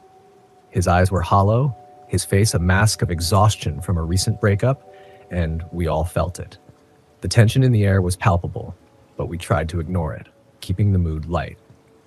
The first 2 days were uneventful. We paddled through the calm waters, set up camp in a perfect clearing, and marveled at the raw beauty of the place. That first night, we sat around the fire, laughing and telling stories of bears, of ghosts, of the things that made our skin crawl. Carly rolled her eyes at my jokes, but I noticed the corners of her mouth twitching into a smile more than once. Amber roasted marshmallows, her cheer unshakable. Mark mostly stared into the fire, his eyes distant, lost in thought. It was perfect. Until it wasn't. The third night changed everything. We'd chosen a small island for our campsite, hoping the surrounding water would keep the mosquitoes at bay. But as we were unpacking, the sky darkened with unnatural speed. A chill swept through the air, and within minutes, rain began to pour in torrents, soaking us before we could secure the tents. By the time we managed to huddle under cover, S' tent had sprung a leak, leaving her gear waterlogged and useless. She snapped at Carly, accusing her of picking a bad spot. Carly bit back, reminding Amber that she hadn't been the one who ignored advice to seal the seams. The tension in the air was thick, heavier than the storm itself. When the rain finally stopped, we were exhausted, cold, and irritable. Mark, ever the quiet one, quietly repaired his own tent while I stayed by the fire, trying to cheer Carly up. That's when we smelled it. A rancid stench, sharp and fetid, hit me like a punch to the gut. It was unlike anything I'd ever smelled before. Not like carrion, though it was close. This was a sickening, sour odor, as if spoiled meat had been left to rot in the sun for days. My stomach churned. Carly wrinkled her nose and waved a hand in front of her face. Dead animal, I guessed, though I didn't believe it. This was different. Amber stepped out of her tent, her face scrunching in disgust. "What the hell is that smell?" she asked. None of us could answer. It lingered, clinging to the damp air all night, thick and suffocating. When we tried to sleep, it felt like something was watching us. The forest seemed unnaturally still. The next morning, we found our map, a precious thing Carly had marked meticulously, ruined by the storm. The ink had bled, leaving only a smeared mess of landmarks. We were left to rely on a faulty GPS app that barely worked. "This is why you bring backups," Amber muttered, but it wasn't helpful. "Thanks, Amber." Carly snapped, stuffing the ruined map into her pack. The tension was already unbearable, but it only got worse as we moved on. Mark kept to himself, paddling in silence, his face pale, as the rest of us bickered about which direction to take. I tried to lighten the mood with a joke, but no one was listening. By evening, we reached a new campsite, a quiet cove surrounded by thick trees. It should have been peaceful, but something about the place made my skin crawl. The air was too still, the silence too deep, as if the forest itself was holding its breath. That night, I heard the footsteps. I woke to the sound of slow, deliberate crunching, leaves and twigs snapping underfoot, circling the campsite. At first, I thought it was a bear, but the steps didn't shuffle or snort like an animal would. They were measured, calculated, almost human. I unzipped the tent as quietly as I could, peering out into the darkness. The fire had dwindled to embers, casting faint light across the clearing. Shadows shifted just beyond the tree line. I whispered, "Hello?" No response. The footsteps stopped. I held my breath, straining to listen, and then I heard it. A voice. Soft. Distant. Derek. My heart thudded painfully in my chest. It sounded like Carly, but not quite. Her voice was distorted, as if played through an old, warped recording.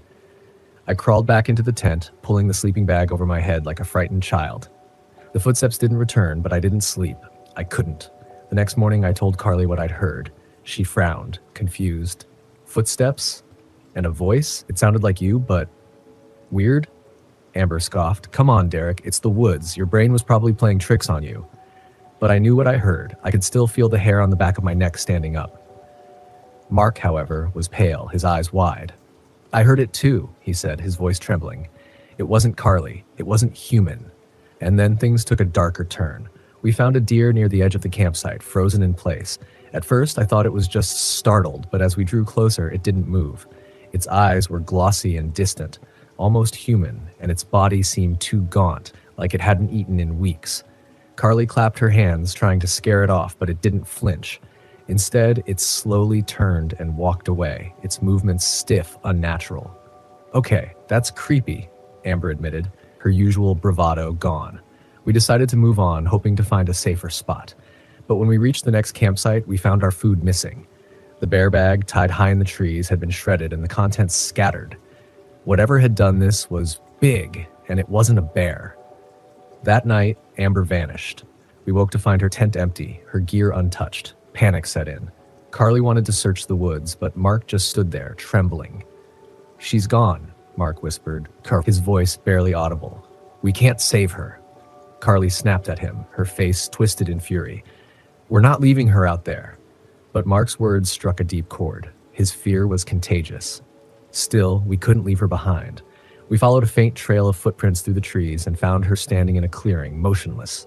She was staring up at something, her eyes wide with terror. Amber? Carly called, rushing toward her. Amber turned slowly, her face pale, her skin streaked with tears. It talked to me, she whispered. It told me, we're not getting out. Carly grabbed her shoulders, shaking her. What are you talking about? Amber pointed to the trees, and that's when I saw it. The Wendigo. It was taller than any man, its skeletal frame barely covered by taut, leathery skin. Antlers jutted from its head like some grotesque crown, and its eyes burned with the intensity of embers in a hollow skull.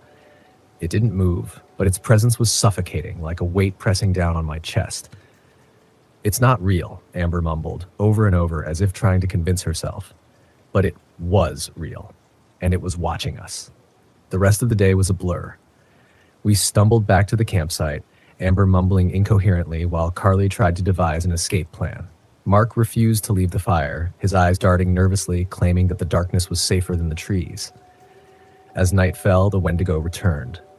It started with the voices. My voice, Carly's voice, Amber's voice, all distorted, mocking us from the woods. And then Mark snapped. He bolted into the trees, screaming. We chased after him, but he was gone. His screams faded, swallowed by the forest until there was nothing but sickening silence. It was just me, Carly, and Amber now. We paddled out at dawn, the canoe lurching with every stroke, the forest seeming to close in around us. The air was thick with the same rancid stench that had clung to us for days. When we reached the ranger station, we tried to explain what had happened, but the rangers didn't seem surprised. The forest always takes its share, one of them said, almost like a prayer. Mark was never found. My name is Aaron Janis, and I'm 39 years old. This happened last October when I decided to camp alone at Smoke Hollow, a remote site near the Greenbrier River in West Virginia. I thought it would be a quiet, picturesque trip, a chance to photograph the eerie beauty of an old settlement long forgotten by time. Instead, I barely made it out alive. The idea came to me while scrolling through an article about abandoned places. Smoke Hollow was once a bustling logging village in the late 1800s, but in the early 1900s, its population vanished under mysterious circumstances. All that remained were the ruins of a few homes and a cemetery overgrown with moss and wild ivy. Local legends spoke of ghostly wails echoing through the hollow at night, but I figured those were just stories meant to scare off tourists. I was drawn to the place because it sounded like the perfect subject for my blog. forgotten trails. After my divorce, exploring remote and spooky locations became my therapy. Documenting these places filled the empty hours, gave me purpose. I wasn't afraid of being alone. I welcomed it. At least, that's what I told myself. The road to Smoke Hollow was narrow and winding, with ancient trees towering on either side. By the time I arrived at the campground, the late afternoon sun was hidden behind thick gray clouds. The place was deserted except for a lone park ranger at the check-in station. "First time here?" she asked, smiling. Her name tag read Maya Andrews. "Yeah, heard about it online," I said. Maya nodded. "Beautiful spot, but it can be disorienting. Fog rolls in heavy, and the echoes in the hollow can mess with your sense of direction. Stay on marked paths, and you'll be fine." Her words didn't bother me. I'd camped alone before. I smiled, thanked her, and drove to my site near the river.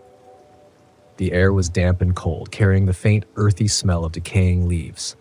I parked my RV, set up my gear, and took a short hike to the cemetery before nightfall. The graveyard was small, maybe 20 headstones, most of them cracked or leaning. One in particular caught my eye, a child's grave marked Lillian Reed, 1898 to 1905. A small lamb was carved into the stone, worn smooth by time. I snapped a few photos, the sky darkening faster than I expected, and headed back to camp. That night, the fog came in thick and fast, pressing against the RV windows like a living thing. I was reviewing my photos when I heard it, a faint, high-pitched wail cutting through the silence. It sounded like a child crying. I froze, my heart thudding. It couldn't be an animal. It was too human. I turned off the lights and peered outside. The fog distorted everything, but I saw no movement. I told myself it was just the wind and tried to go back to editing. But the cry came again, this time closer. I grabbed my flashlight and stepped outside, shivering in the cold. "Hello?" I called, my voice swallowed by the mist. "Is someone there?" Nothing, just the river gurgling faintly in the distance. Still, I couldn't shake the feeling that I was being watched. When I went back inside, I locked the door and pulled the blinds shut. It was a long time before I fell asleep. The next morning, I found wet handprints on my RV windows. Small ones, like a child's. My stomach churned. The fog had cleared, leaving the woods damp and muddy, but there were no tracks around the RV, no signs that anyone had been there. Shaking off the unease, I decided to head back to the cemetery. It was brighter in the daylight, though the thick canopy still gave the place a shadowy quality. That's when I noticed something I hadn't seen before, a journal, lying partially buried beneath a toppled tombstone. Curiosity got the better of me. I brushed off the dirt and opened it. The faded handwriting belonged to someone named Eleanor Reed, likely the mother of the child whose grave I'd seen. The entries were ordinary at first, mentioning chores and weather, but near the end they took a darker turn. One passage stuck with me. "Lillian hears them at night. The crying children. I thought she was dreaming, but now I hear them too. We must leave, but the forest won't let us go." My hands trembled as I closed the journal. It was just an old story, I told myself, a grieving mother's imagination. Still, I couldn't shake the feeling that something was deeply wrong with this place. That night, the crying returned, louder, more insistent. I stayed inside, clutching my flashlight. The sound circled the RV, as if whoever or whatever it was wanted me to follow. I fought the urge to look. Then the generator failed, plunging me into complete darkness. I scrambled for my backup lantern, fumbling with the switch. When it flickered to life, I saw them. Small, wet footprints, leading from the door to the far corner of the RV. My breath caught. The crying had stopped, replaced by faint, rapid tapping on the windows. "Go away," I whispered, backing into a corner. The tapping grew louder, frantic. Then, silence, and somehow that was worse. I felt trapped, as though the darkness itself was closing in, suffocating me. I didn't sleep at all. By morning, I was exhausted and desperate to leave. But when I stepped outside, my heart sank. Deep scratches raked across the RV's exterior. The tires were slashed, rubber shredded like paper. I was stranded. I decided to hike back to the cemetery, hoping to find a clue in Eleanor's journal, or at least distract myself. But the path felt different this time, unfamiliar. The trees seemed to shift around me, their branches reaching like skeletal hands. I stumbled into the clearing, and my blood ran cold. A figure stood by Lillian's grave. At first, I thought it was a child, but something about its proportions was wrong. Its arms were too long, its head tilted unnaturally to one side. It turned toward me. and I saw its face. Hollow eyes, a wide, dripping grin. Water pooled around its feet, soaking the earth. I couldn't move. It opened its mouth, emitting a guttural, inhuman wail that echoed through the trees.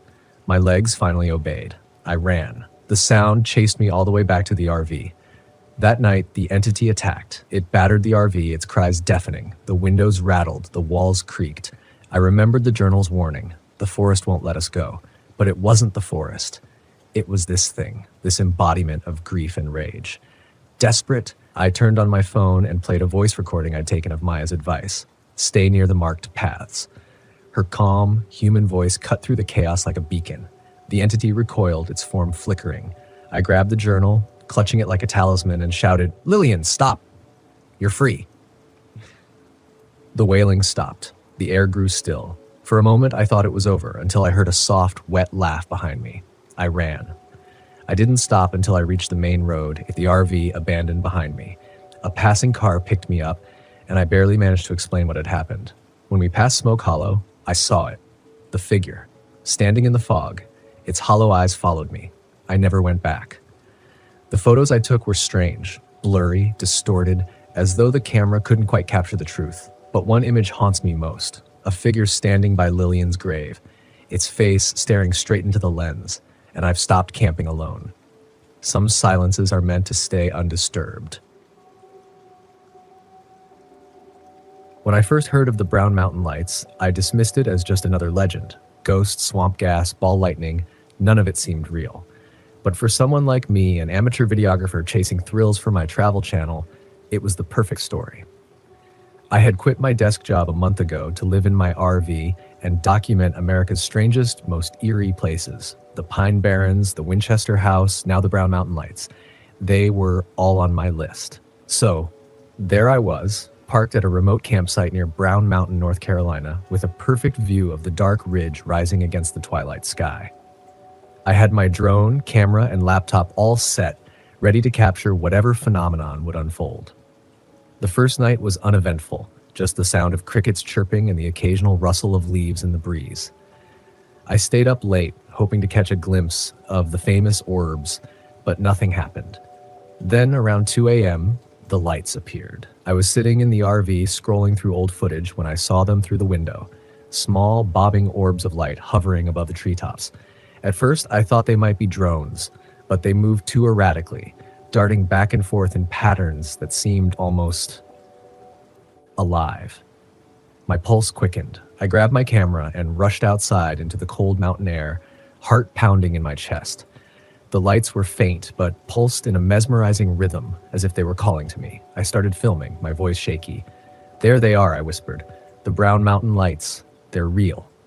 For about 10 minutes, the lights danced silently in the distance before fading away, leaving only the dark void behind. I stood there, frozen in the silence, my hands still shaking.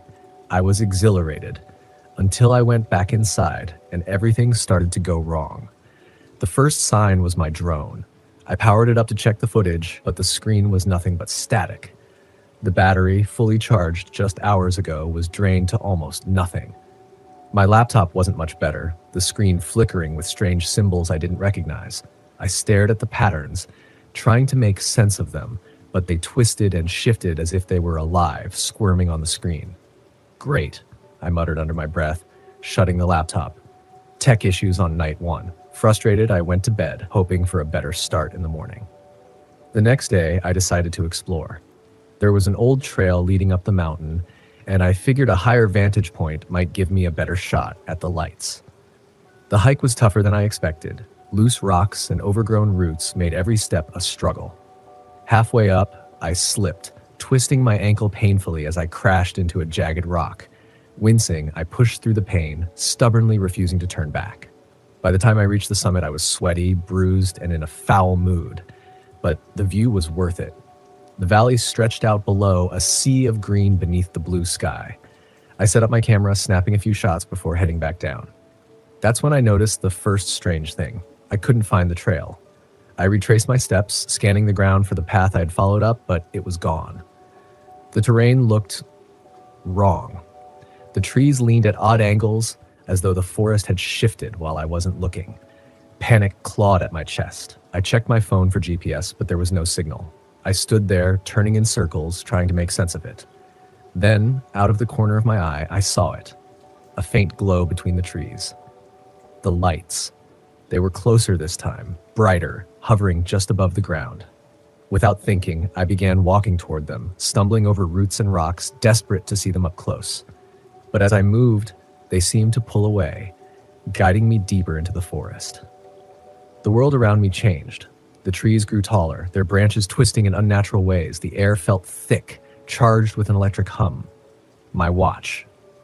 My watch stopped working. The lights flickered in and out of sight as if they were playing a game, always staying just out of reach. Then, as quickly as they had appeared, the lights vanished. I was left alone in the dark woods. But that's when I noticed the time. 3 hours had passed. It made no sense.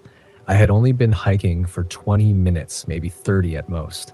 But somehow the sun had set and the air was thick with the chill of evening. I limped back toward the campsite, my ankle throbbing, my clothes torn, my mind a mess of confusion. What was happening? When I finally reached the RV, I felt like I had been gone for days, but I didn't have the luxury of rest.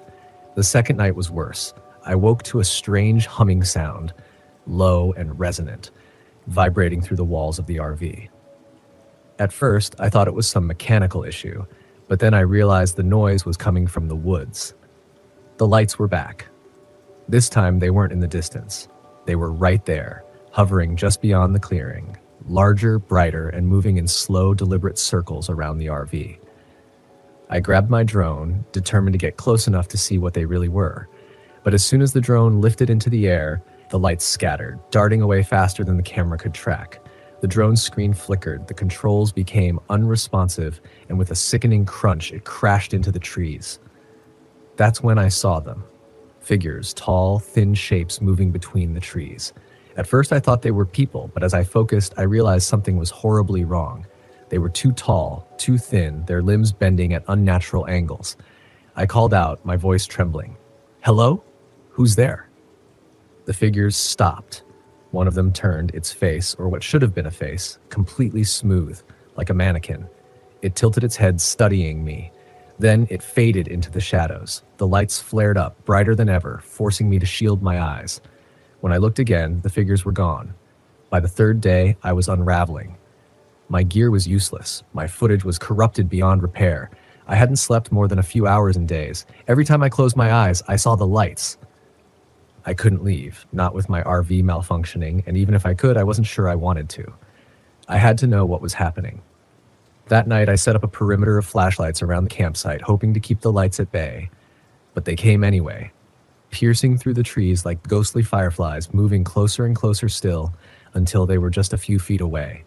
The hum grew louder, and the ground beneath me vibrated with each pulse. Then, everything went still. The world held its breath. A voice. Lucas. It was my own voice. I stumbled back, heart hammering in my chest. The lights pulsed faster, brighter, their hum deafening. The air around me warped, shimmering like a mirage. I couldn't move, couldn't breathe. Then, the light surged forward, engulfing me in a blinding haze. I felt weightless, as though the ground had vanished beneath me. When I opened my eyes again, I wasn't in the forest anymore. The trees were gone. I was in an endless void, surrounded by glowing orbs. Massive, towering structures rose in the distance, their surfaces smooth and reflective like liquid metal. Inside the orbs, I saw shapes, humanoid forms frozen in expressions of terror, of agony.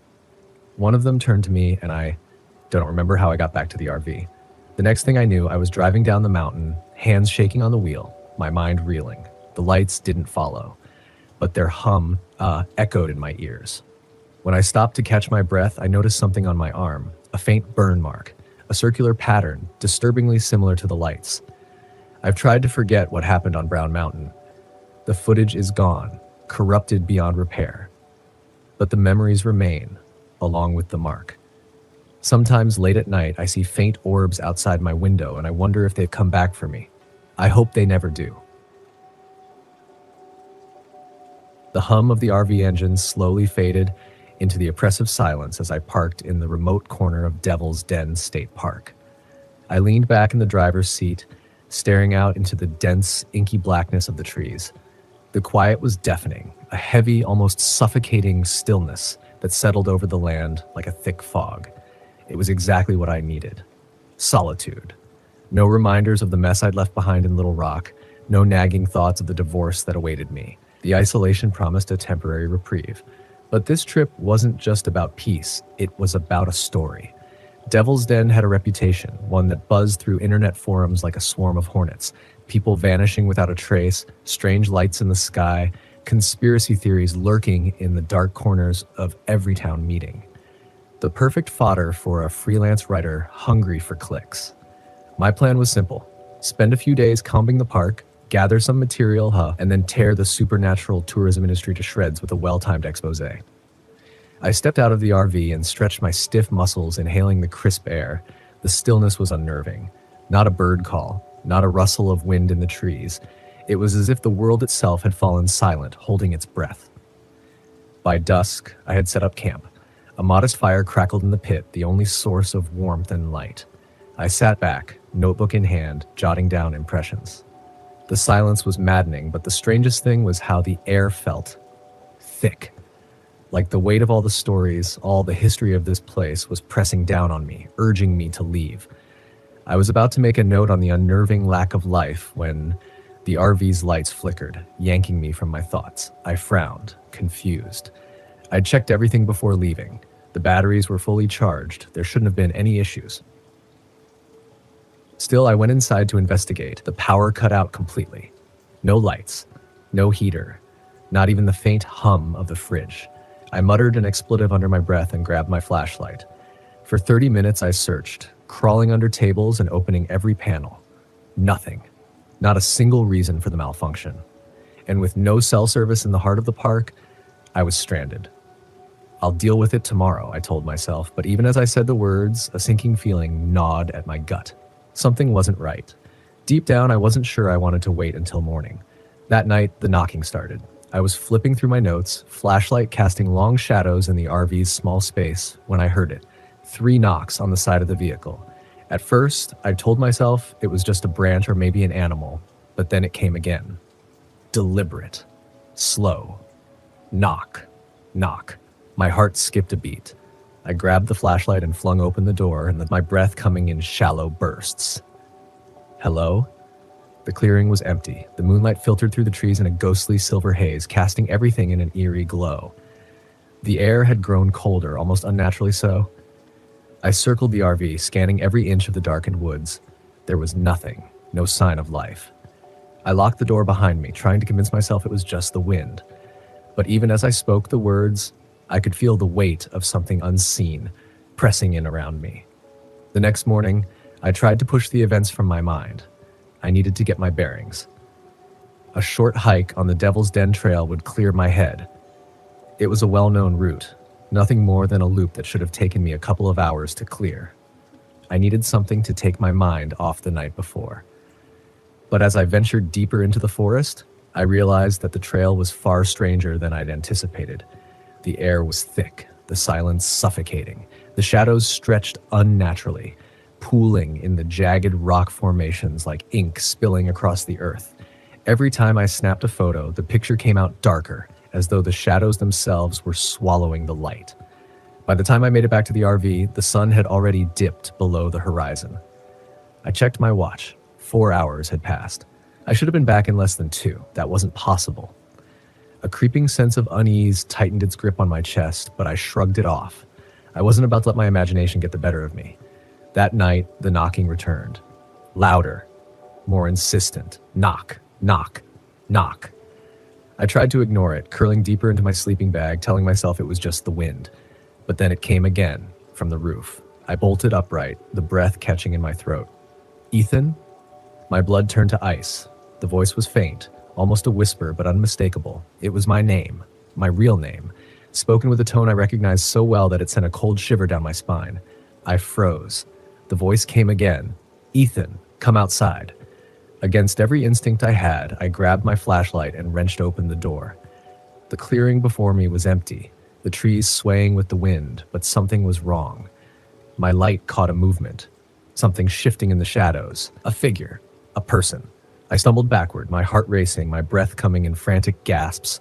I slammed the door shut. The silhouette remained, unmoving, just beyond the reach of the light, its shape twisted and unnatural. The next morning, the dread was unbearable. I needed to leave.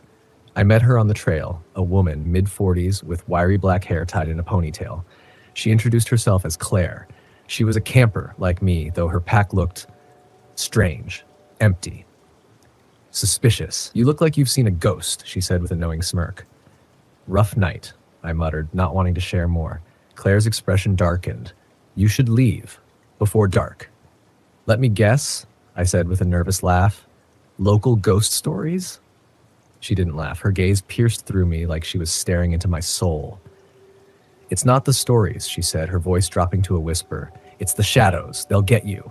Leave before they do." She turned and walked away, disappearing down the trail, leaving me with more questions than answers. That night, the shadows came inside. It started small, just flickers at the edge of my vision. A shape here, a movement there. I thought my mind was playing tricks on me, but then the shapes grew clearer. Figures darted along the walls, impossible forms that moved even when the RV was still. "Ethan." The voice. It was coming from inside the RV now. I swung the flashlight around, my hands shaking. "Ethan." It was behind me. I turned, my heart slamming in my chest, and there it was. A figure.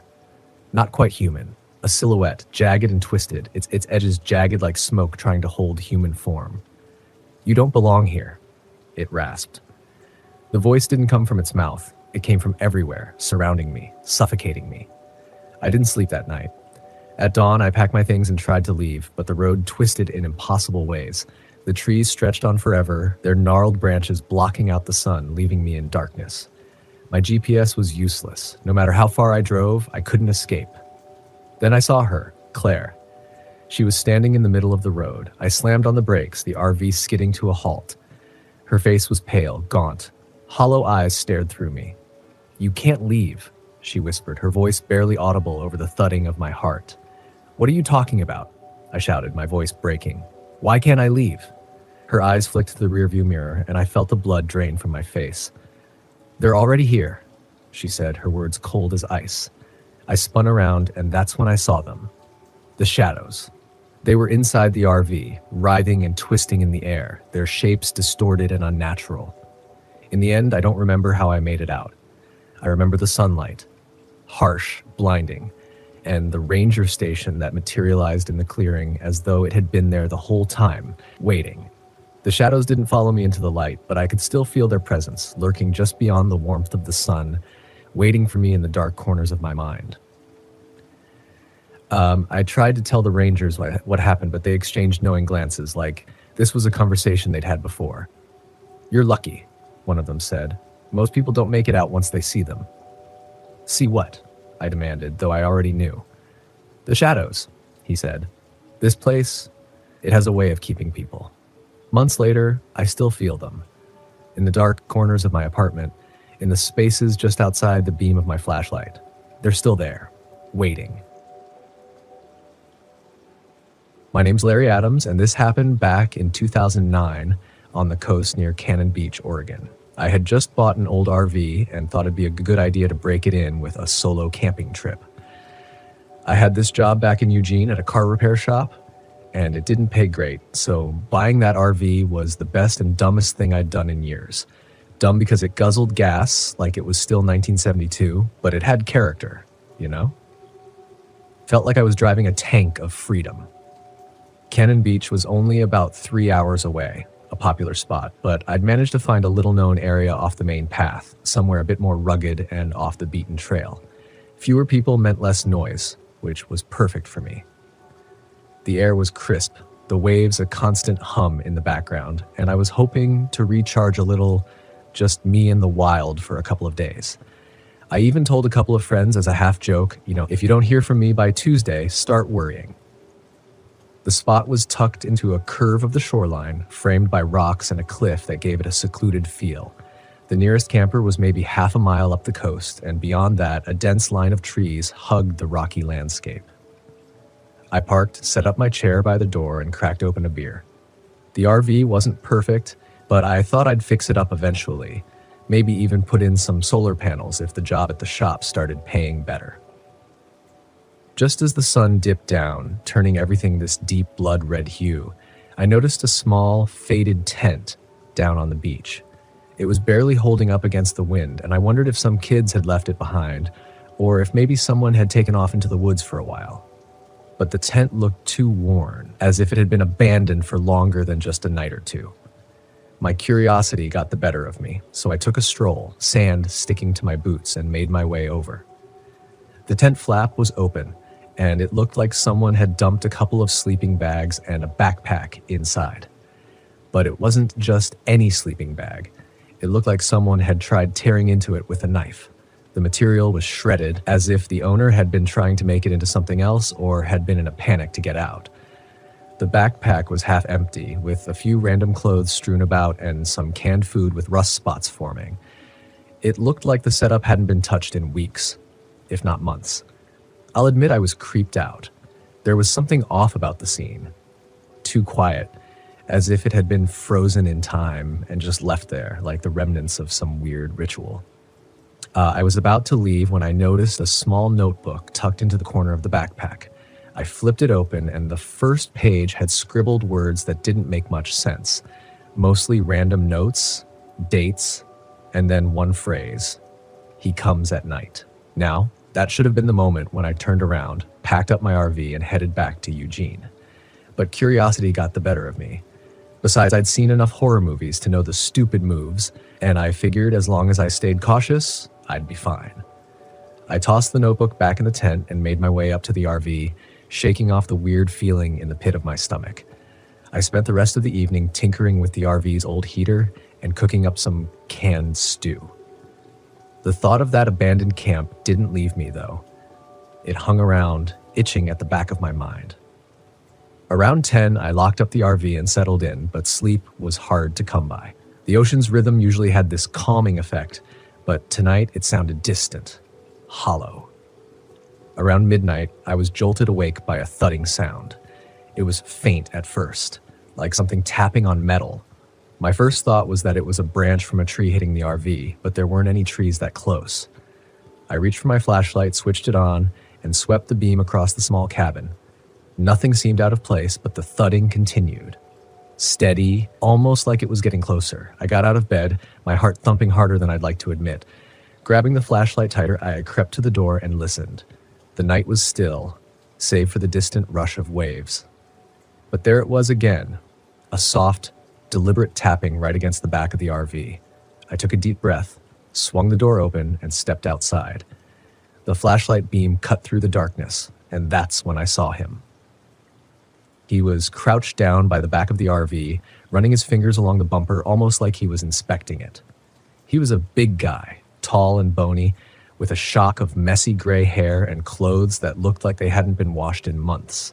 His face was gaunt, sunken in, like he'd been out here a lot longer than anyone should be. I froze, unsure of whether to shout or stay quiet. But before I could decide, he looked up, locking onto me with this hollow, distant stare. He didn't say anything, just straightened up, his frame towering in the flashlight's beam. And then he smiled. This twisted, almost mocking grin sent a chill straight through me. "Nice RV you got there," he finally said, his voice dry and cracked. "Looks like it could use some work." I managed to force a laugh, something weak to break the tension, and told him I was just here for a couple of days. He tilted his head, still grinning, and took a step closer. I could see that his hands were smeared with something dark. Dirt, I hoped. Though it didn't quite look like it. "You should leave," he muttered, more to himself than to me, as he ran his hand along the edge of the RV, almost possessively. "It's a bad place to stay the night. Folks around here, they don't take kindly to strangers." I didn't wait to find out what he meant. I muttered something about packing up soon and started backing away, keeping the flashlight on him. What he didn't follow, just stood there watching as I climbed back into the RV and locked the door behind me. My pulse was racing, my mind buzzing with thoughts of what I'd just seen. I had planned to stay a couple more nights, but that guy had thrown every bit of relaxation I'd hoped for out the window. I sat up for the next few hours, just listening, clutching the only weapon I had, a rusted old wrench I'd been meaning to replace. Every creak and rustle outside felt magnified, like he was still out there, circling, waiting. Finally, exhaustion won out and I drifted into a restless sleep.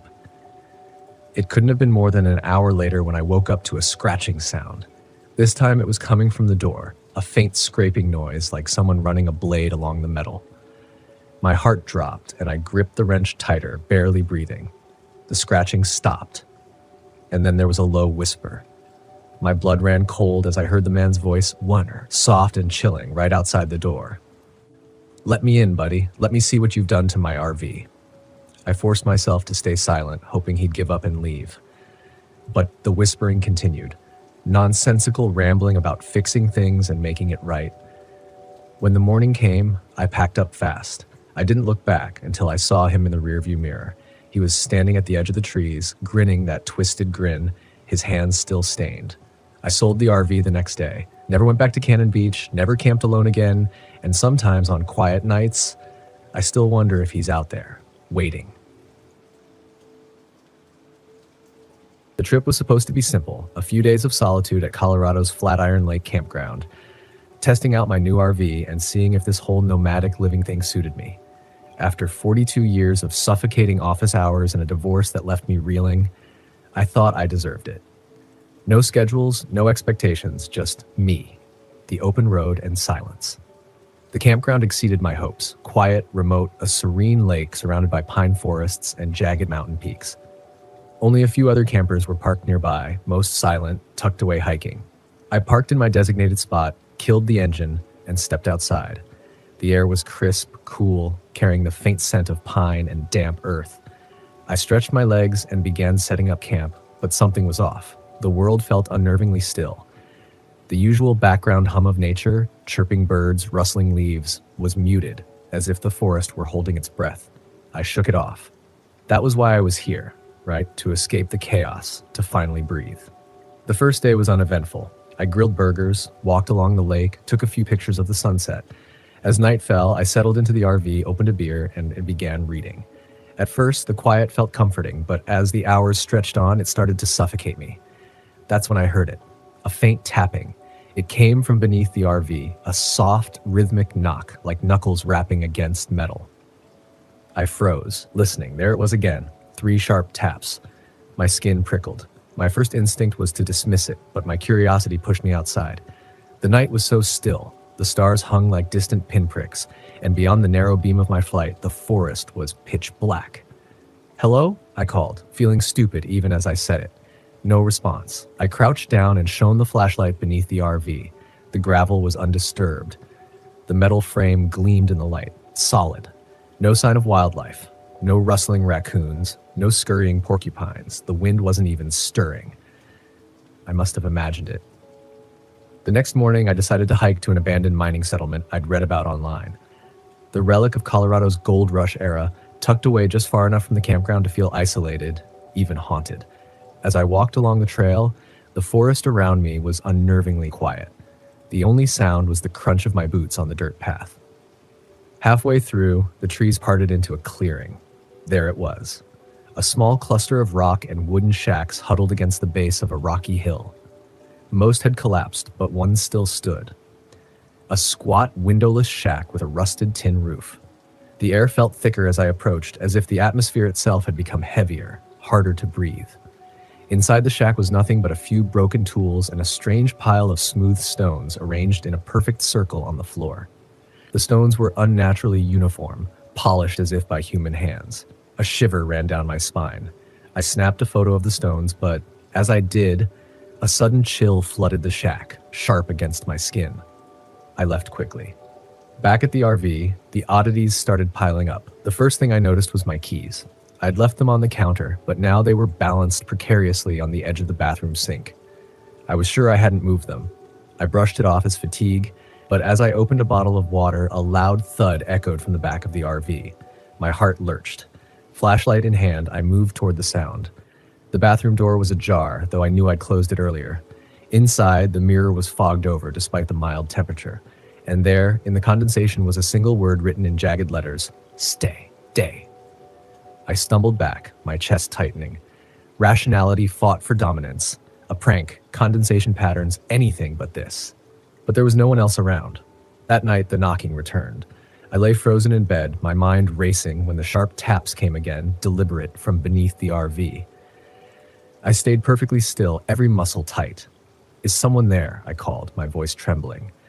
The knocking stopped, replaced by a faint, high-pitched laugh. A giggle, distant but unmistakable, like a child's voice carried on the wind. I didn't sleep. The next morning, I was determined to leave. I packed my things in a rush, trying to ignore the cold dread pooling in my stomach. But when I slid into the driver's seat and turned the key, the engine sputtered and died.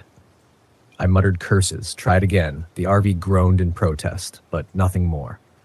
I stepped outside, checked under the hood. The wiring looked fine at first glance. But then I noticed something strange. Several wires had been chewed through, cleanly as though nibbled by tiny teeth. Panic gripped me. I tried the ignition one more time, but the engine remained lifeless. Frustrated, I decided to walk to the main road for help. But as I made my way down the trail, the trees seemed to close in on me. Their branches twisted together, blocking out the sky. The path I had walked twice before now seemed unfamiliar, distorted. No matter how far I walked, I found myself back at the campground. That night, I made a fire, hoping it would push the shadows back. But the darkness around me thickened, pressing in like an unseen weight. I sat, staring into the flames, feeling it, a presence, watching me. Slowly I turned, and there it stood. A figure, small, no taller than my waist. Its silhouette blurred and shifting, like smoke caught in the shape of a person. Its eyes glowed faintly, reflecting the firelight. "Who's there?" I demanded, my voice shaking. The figure didn't move. Then, from behind me, I heard a whisper, soft and mocking. "Ryan." I spun around, heart hammering. No one was there. When I turned back, the figure was gone. Desperate, I pulled out my phone, searching for more about the mining settlement. A weak signal flickered, and between patches of static, I found an article. The settlers who built the mine were Cornish immigrants, and they brought with them the legend of the Tommyknockers, mischievous spirits that haunted mines and tunnels. The article described them as pranksters, at best, but vengeful and territorial if disturbed. My stomach sank as I thought about the stone circle in the shack. I needed to make amends. I gathered every shiny object I could find, coins, keys, a pocket knife, and placed them in a small pile outside the RV. According to the article, Tommyknockers could be appeased with offerings. I lit a candle beside the pile and waited. The forest was silent, heavy with anticipation. Then the knocking started again, louder this time. All around me, coming from the trees, the fire flickered, casting eerie shadows. Figures, small, shadowy, darting between the trees, emerged, their glowing eyes fixed on me. I grabbed the flashlight, my voice trembling, shouting, "Take it! Take the offering and leave me alone!" For a moment they hesitated, then, one by one, they melted into the shadows. The forest went still. By dawn, the air felt lighter, less oppressive. When I tried the RV engine, it roared to life without hesitation. I didn't look back as I pulled onto the main road, but as I drove, there it came. One last knock, faint and hollow, from beneath the RV, and then that faint laughter carried on the wind. My name's Nancy Hunter, and this happened to me in 2022 at Lassen Volcanic National Park in California. I was just taking some time to myself after my divorce, figuring some fresh air and a quiet place might clear my head. Even though an RV trip wasn't exactly my go-to, I had no idea what I was getting myself into. I pulled up near a trailhead by Lake Helen, a remote spot with only the sound of boiling mud pits and the occasional hiss from a feral animal somewhere off in the distance. I was all set to spend a quiet night out here, far from anyone I knew, and with no cell service to pester me about work. Little did I know, some alone time would be the last thing I needed. The first hint of trouble started around dusk. I was setting up a little campfire, planning to roast a few marshmallows and call it an early night. That's when I saw him, just a figure on the opposite side of the lake, about 200 yards out, staring straight in my direction. He was a guy in worn-out denim overalls, no shirt, and a hat that looked like it had been through more than one rainstorm. Nothing too strange at first, just a camper a little farther off. But he didn't move for a good 10 minutes. He stood there, hands hanging at his sides, and just watched. I yelled out, "Hello." Friendly enough, right? No response. Not a wave, not a nod, not even a turn of his head. He just kept staring, frozen, like he was posing for a creepy statue commission. Feeling a chill, not from the cold, but something else, I picked up my marshmallow stick and muttered to myself about minding my own business. Darkness fell, and the figure faded into the night. I convinced myself he was probably just another camper or a lost hiker who thought better of bothering someone in an RV. Maybe he went back to wherever he'd set up his tent. Maybe he didn't, and maybe I didn't want to know. I woke up around midnight to a sound, something tapping against the side of my RV. Tap, tap, tap. Not loud, but persistent. My heart went from 0 to 100 real quick. I grabbed the flashlight, climbed down from the bed, and tiptoed to the door. My first thought? A raccoon, or maybe a tree branch scraping the side in the wind, but I'd parked clear of any trees. "Who's there?" I called out, almost hoping for no answer. Silence. The tapping stopped, leaving an even eerier stillness. I thought maybe I'd imagined it, but I kept the flashlight on, just in case.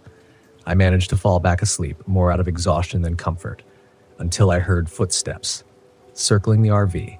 Around 3 a.m., slow, deliberate footsteps crunching against the gravel, like whoever it was knew exactly how to keep me on edge. I held my breath, lying there in the dark, like pretending I couldn't hear anything, hoping the person or thing would go away. The footsteps stopped, right outside my window, and then I heard breathing, heavy, wet, and wheezy, as if this person had just run a marathon. I couldn't help it. I glanced through the blinds, careful not to make a sound. What I saw still makes my skin crawl. It was the man in the overalls, staring at the window, as if he knew exactly where I was hiding. His face was too close to the glass, his expression unreadable, like he was lost in thought, or just waiting. I stayed as still as I could, trying to be invisible. My mind raced through options: drive off, shout for help, or sit in silence and pray he'd leave.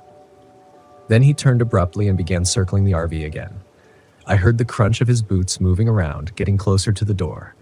At this point, I felt I had no choice. I grabbed my keys, jumped into the driver's seat, and started the engine. The headlights flashed on, and in that brief moment, I saw him, standing directly in front of the RV, blocking my path. He had this expression, a mix of anger and amusement, like he was daring me to do something stupid. "Move," I shouted, leaning on the horn. He just grinned. His teeth caught the light in a way that was too chilling to be accidental. Then he held up something, a battered old hunting knife. I didn't need a clearer signal. I slammed on the gas, praying he'd step aside. He did. At the very last second, stumbling backward with a scowl.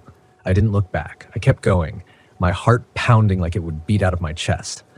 I got out of there, drove to the nearest ranger station, and explained what had happened. The ranger, a calm, seasoned-looking guy, didn't look as surprised as I'd hoped. He told me a story about an old hermit named Clyde, a local who had supposedly disappeared a few years ago after some kind of family tragedy.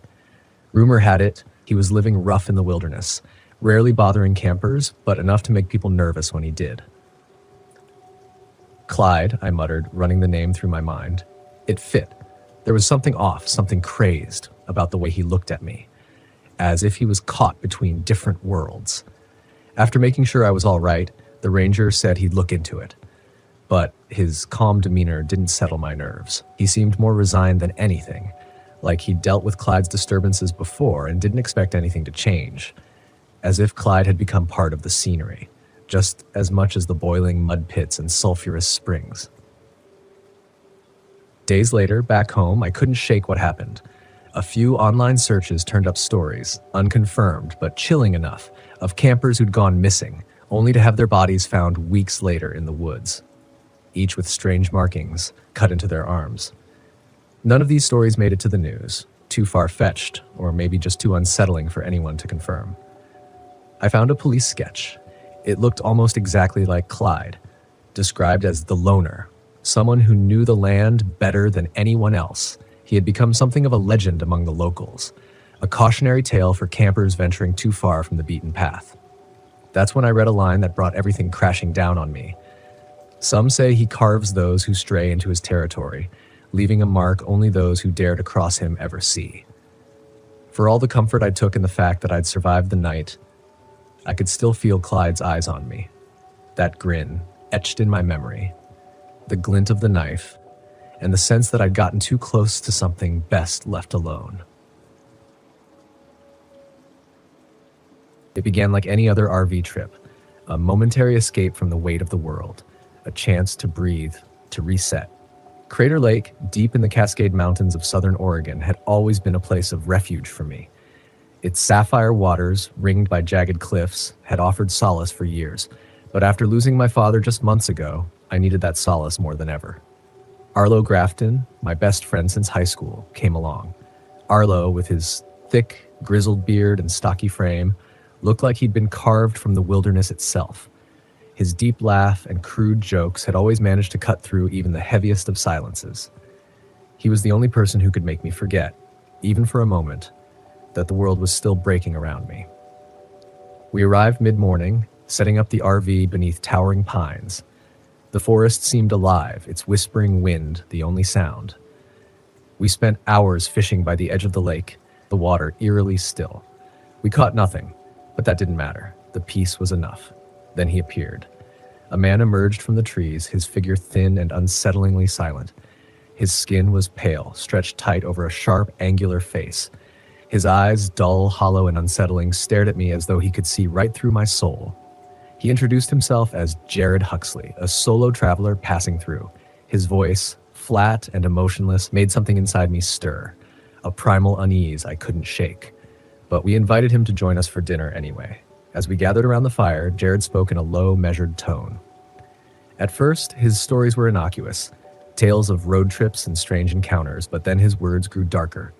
People go missing in these woods, he said, eyes flickering toward the shadows beyond the firelight. Hikers, campers, they just vanish. Arlo chuckled, nervously, but there was an edge to it. You really believe that stuff? Jared shrugged, his gaze fixed on the flames. Believe what you want, but you should know. His words hung in the air like smoke, impossible to ignore. When we woke the next morning, Jared was gone.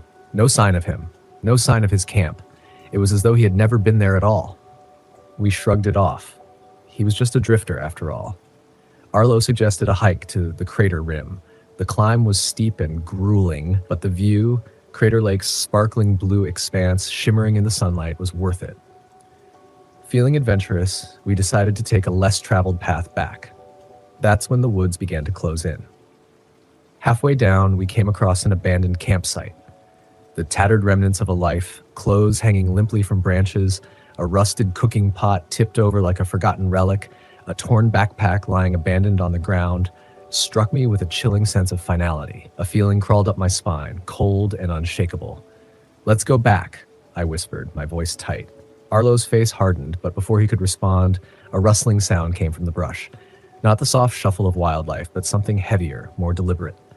"Probably just a deer," Arlo muttered, though even he didn't sound convinced. The rustling grew louder, closer, until it was almost deafening. Panic gripped my chest as we quickened our pace, but then Arlo stopped dead in his tracks. He pointed to the ground, a human skull half buried in the dirt. My blood ran cold. "Jesus Christ," I gasped, my breath coming in shallow, ragged bursts. "We need to leave," Arlo said, his voice low and shaking. His face had gone ashen. We turned and sprinted down the trail, the feeling of eyes watching us growing unbearable, each step echoed by the sounds of footsteps, heavy, deliberate, too close. By the time we reached the RV, we were breathless, drenched in sweat and trembling with fear. The forest was silent now, too silent. Then the knock came. 3 slow, deliberate knocks on the RV door. We froze, our hearts pounding in unison. Arlo grabbed his hunting knife, his hands trembling. "Who is it?" I called out, my voice barely a whisper. No answer. The knocks came again, louder, more insistent. Arlo motioned for me to stay back and flung open the door, knife raised high. But there was nothing. No one. The forest was still. Then came the crash. Something massive was trying to force its way into the RV through the back. Arlo's eyes darted to the rear window, but the darkness outside revealed nothing.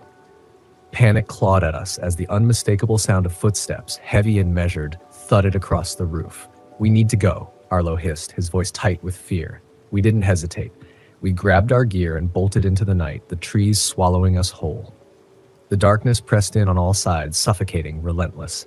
Arlo stumbled, his leg catching on a root, and he let out a sharp cry of pain. Blood poured from a deep gash in his calf. "Keep going," he urged, gritting his teeth. But I couldn't leave him. We limped through the trees, desperate, each step heavy with the sensation that something was right behind us, hunting us. Footsteps echoed our frantic pace, drawing closer, faster. We emerged from the woods and onto the main road, breathless and desperate. In the distance, the flickering light of a cabin appeared like a distant star, guiding us toward what we hoped would be safety. An elderly man, Mr. Langley, answered the door. His face was etched with concern and fear. He ushered us inside quickly, bolting the door behind us. We tried to explain, our words tumbling over each other in a frenzied rush. Mr. Langley listened, his shotgun resting on his lap, his eyes heavy with something darker, older. "This area is not safe after dark," he said grimly, his voice barely above a whisper. "I've heard stories, but I've never seen anything like this." As dawn approached, the knocking returned. 3 slow, deliberate knocks. Mr. Langley gripped his shotgun tighter, his eyes narrowing. "Who's there?" he called. Silence. Then a voice, hoarse and broken. "Help me, please." It was Jared. Arlo's warning came too late. "Don't open it." But Mr. Langley, against our protests, unlocked the door. Jared stumbled in, his clothes torn, his face bruised, his eyes wild with terror. "They're coming," he rasped. "They're coming for us." Before any of us could process what he said, the door was thrown open. A group of men, dark figures, their faces hidden in shadow, stormed in. Their presence was suffocating, malevolent. They seized Jared, dragging him out as he screamed for mercy. We fought back, but we were no match for them. One man, his face marred by old scars, leaned in close to me. "Stay out of this," he growled, "or you won't live to regret it." And then they were gone, swallowed by the woods. We left at first light, Mr. Langley driving us as quickly as he could back towards civilization. The authorities listened, but their skepticism was evident. The evidence, Arlo's injury, the abandoned campsite, the skull, was undeniable, but Jared was never found. Back home, the weight of the woods never lifted. The feeling of being watched, hunted, lingered. Crater Lake had secrets, dark, deadly secrets, and somewhere out there in the suffocating shadows of the forest, those men were still waiting. My name is Brandon Bell, and back in 2015, I drove my RV up to the remote corners of the Canyonlands National Forest in Alaska. I've always found peace among the cedars and hemlocks, a far cry from the spreadsheets and conference calls that usually consume my life. After years of crunching numbers as an actuary, I decided I deserved a break. A real one this time. Not just a weekend binge-watching documentaries about places I'd rather be. So I packed up my RV with enough supplies to last a month, figuring that some solitude might help me reset. Besides, what's the worst that could happen in the great outdoors? It's just trees and squirrels, right? The drive up was breathtaking. Glaciers glinted under the sun, and the air was so crisp it felt like inhaling pure clarity. I set up camp near a serene lake, its surface so still it looked like a giant mirror reflecting the endless sky. The nearest town was miles away, and that was exactly the point. On my second day, I decided to try my hand at fishing. Armed with a brand new rod that still had the price tag dangling from it, I headed to the lake. Casting the line, I felt a strange sense of accomplishment. That is, until I realized I'd forgotten bait. "Well, Albert, you're a real catch," I chuckled to myself. Dark humor was always my go-to, even when the joke was on me. As the sun began to dip, painting the sky with hues of orange and purple, I heard rustling from the tree line. Probably just a deer or maybe a particularly clumsy squirrel. Ignoring it, I continued my futile fishing attempt. The rustling grew louder, and curiosity got the better of me. I turned around, half expecting to see some wildlife ready to mock my angling skills. Instead, I saw a man emerging from the shadows. He was tall and lean, wearing a tattered flannel shirt and jeans stained with what looked like mud or something else. His beard was unkempt, and his eyes had a wild glint to them. "Evening," he rasped. "Hey there," I replied, trying to sound casual, while every instinct screamed at me to be on guard. "Beautiful night, isn't it?" He didn't answer, just stared at me for an uncomfortably long time. "You alone out here?" he finally asked. "Just me and the fish that refused to be caught," I said with a weak laugh. "You from around here?" He took a few steps closer. "You could say that. These woods have been my home for as long as I can remember." "Must know all the best spots then. Any tips for a novice fisherman?" I was aiming for friendly banter, but his demeanor was as cold as the Alaskan ice. He smirked. "Sometimes it's not about catching fish, Sometimes it's about not being caught yourself. That's one way to look at it, I mumbled. Well, I should probably head back to my RV before it gets too dark. He nodded slowly. Smart move. Nights can get dangerous around here. I gathered my things and made a brisk walk back to the campsite, feeling his gaze piercing the back of my head the entire way. Back at the RV, I locked the doors and windows, a sudden urgency gripping me. Maybe isolation wasn't all it was cracked up to be. That night, sleep evaded me. Every creak of the RV seemed amplified. Around midnight, I heard footsteps outside, slow, deliberate steps crunching the fallen leaves. Peering through the small window, I saw nothing but darkness. Then a whisper echoed, barely audible but unmistakable. Albert. My heart pounded. How did he know my name? I was sure I hadn't mentioned it. Grabbing the nearest thing that could serve as a weapon, a cast iron skillet, I stood by the door, muscles tense. Minutes passed, and the footsteps faded away. Maybe it was just my mind playing tricks. After all, solitude can do that, right? I convinced myself it was the wind and finally drifted into a restless sleep. The next morning, I decided to move camp. As I packed up, I noticed something chilling. Footprints circling the RV. They were deep and erratic, as if someone had been pacing all night. A shiver ran down my spine. Diving further into the forest, I found a new spot near a flowing river. The sound of the water was soothing, and I felt a bit more at ease. Determined not to let one odd encounter ruin my trip, I went for a hike, taking in the majestic beauty around me. About an hour into the trail, I stumbled upon an old, dilapidated cabin. Curiosity nudged me forward. The door was ajar, and the interior was as grim as you'd expect. Rusted tools, a rickety table, and walls adorned with deep scratch marks. Then I saw it. A bulletin board plastered with newspaper clippings. Stepping closer, I read the headlines. Missing hikers baffle authorities. Unsolved murders plague Tongass Forest. Local man suspected but never charged. Beneath the clippings were photographs, candid shots of people who, judging by the dates, had vanished over the past decade. My blood ran cold when I saw a freshly pinned photo of me fishing by the lake. A floorboard creaked behind me. Spinning around, skillet raised, I faced the man from last night. "I see you found my little gallery," he said, a sinister grin spreading across his face. "What is this?" I demanded, trying to keep my voice steady. "Memories," he replied. "Trophies of my time spent with visitors like you." I edged toward the door, but he blocked my path. Now, leaving so soon? We haven't even started." Without thinking, I swung the skillet. It connected with his shoulder, and he let out a grunt, not of pain but of amusement. "Feisty one, aren't you?" He lunged at me, and we both crashed onto the splintered floor. The skillet slipped from my grasp. His hands wrapped around my throat, his grip tightening. Spots danced before my eyes as I struggled beneath his weight. Desperate, my fingers searched the floor until they closed around a shard of glass from a broken picture frame. Summoning every ounce of strength, I drove it into his arm. He howled, recoiling just enough for me to shove him off. Gasping for air, I scrambled to my feet and bolted out the door. The dense forest that once felt like a sanctuary now seemed like a maze designed to trap me. Branches tore at my clothes as I raced through the underbrush. Behind me, his footsteps pounded, getting closer. "You can't run forever," he shouted. "Watch me," I yelled back, adrenaline fueling my escape. Bursting into a clearing, I spotted another RV parked near a makeshift campsite. 2 hikers were preparing lunch, oblivious to the chaos unfolding. "Help! He's trying to kill me!" I screamed. They looked up, confusion turning to alarm as they saw the blood on my neck and the terror in my eyes. One of them, a burly man with a thick beard, stood up. "What the hell is going on?" Before I could answer, the maniac emerged from the trees. "He's crazy!" I shouted. "He's killed people!" The burly man squared his shoulders. "Buddy, you need to back off," the killer sneered. "This doesn't concern you."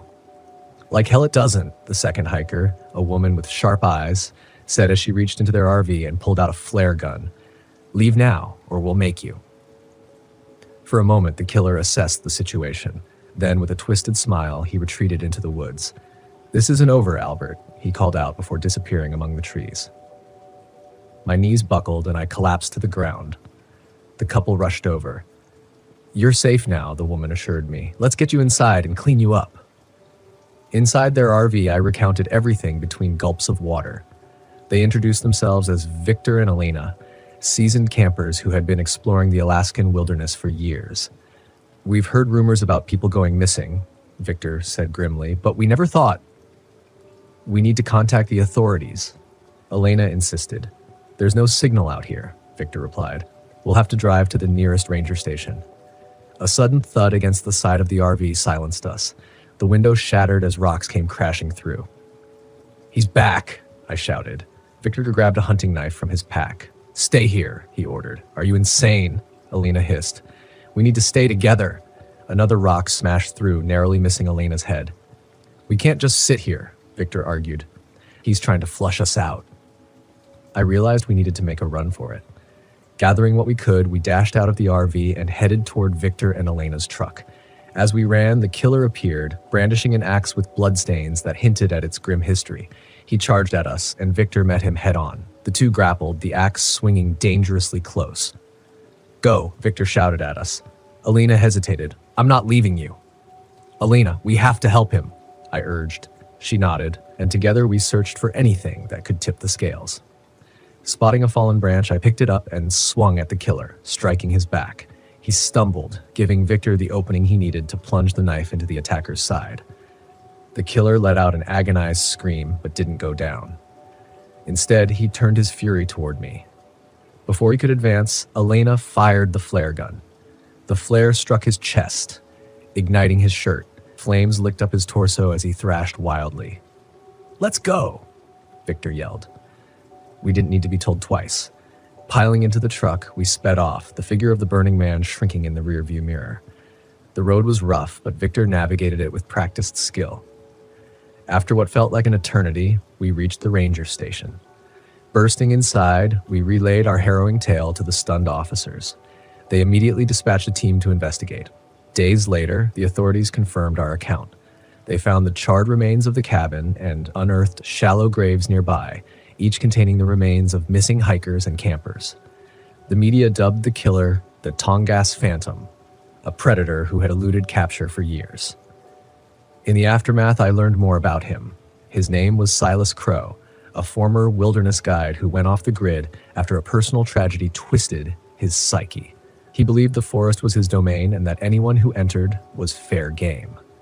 The realization that I had narrowly escaped a serial killer was sobering. Victor and Elena became unexpected friends, bonded by the ordeal. We promised to keep in touch, perhaps meet again under less terrifying circumstances. As for me, I returned to my life with a newfound appreciation for the mundane. The spreadsheets didn't seem so suffocating anymore. Yet every so often, when I catch a whiff of pine or hear the rustle of leaves, I'm reminded of that fateful trip to the Tongass National Forest and the man who believed he owned it. It began like any other trip, a desperate attempt to flee the suffocating noise of life. But by the end, I would learn that terror isn't something you can outrun. It's something that latches on and doesn't let go. My name is Trevor. I've always sought peace in the wilderness. Maybe it's the way the vast silence consumes you, or maybe it's the memories of fishing trips with my dad, the quiet beauty of the hills, and the way it felt to be truly alone. Whatever it was, the wilderness was always my refuge.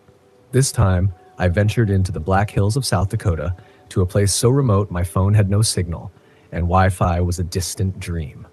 A friend had told me of a secluded spot deep within the forest, no one around for miles. Perfect, or so I thought. I parked my weathered RV in a small clearing by a creek just as the sun dipped below the horizon, casting long, distorted shadows over the dense forest. The trees seemed to lean in on me, their dark forms stretching endlessly, swallowing the last light. I lit a fire, cooked a quick meal, and settled into the stillness, expecting peace. But it was the kind of peace that chilled your bones, not warmed them. After dinner, I decided to take a walk, a short one just to stretch my legs. Flashlight in hand, I followed a narrow trail that snaked deeper into the woods. The air was sharp, crisp with the scent of pine, and the night was alive with the sounds of crickets and rustling leaves. But then, as if the world had suddenly gone mute, the sounds stopped. Everything went still. The forest seemed to hold its breath. That's when I saw him. At first, I thought it was a trick of the light, just a shadow in the corner of my eye, something my mind was conjuring up to explain the eerie silence. But no, he was there. A tall, gaunt figure, standing completely still among the trees, his face pale and lifeless, eyes glowing with an unsettling, almost feverish intensity. He didn't move. He didn't speak. He just stared. My heart thudded in my chest, heavy and fast as though it were trying to break free. "Hey, you lost or something?" I called, trying to force my voice to remain steady, but it cracked, betraying the fear clawing at my insides. He didn't answer. He just grinned. A smile that wasn't human. A cold, primal terror surged through me. Every instinct screamed at me to run. And I did. I turned and fled, my feet pounding against the dirt path, but the darkness seemed to stretch forever, each step feeling heavier than the last. My breath came in ragged gasps as I glanced over my shoulder, half expecting to see him right behind me. I made it back to the RV, slammed the door shut, and locked it with trembling hands. I pulled the curtains tight and checked the windows again and again and again.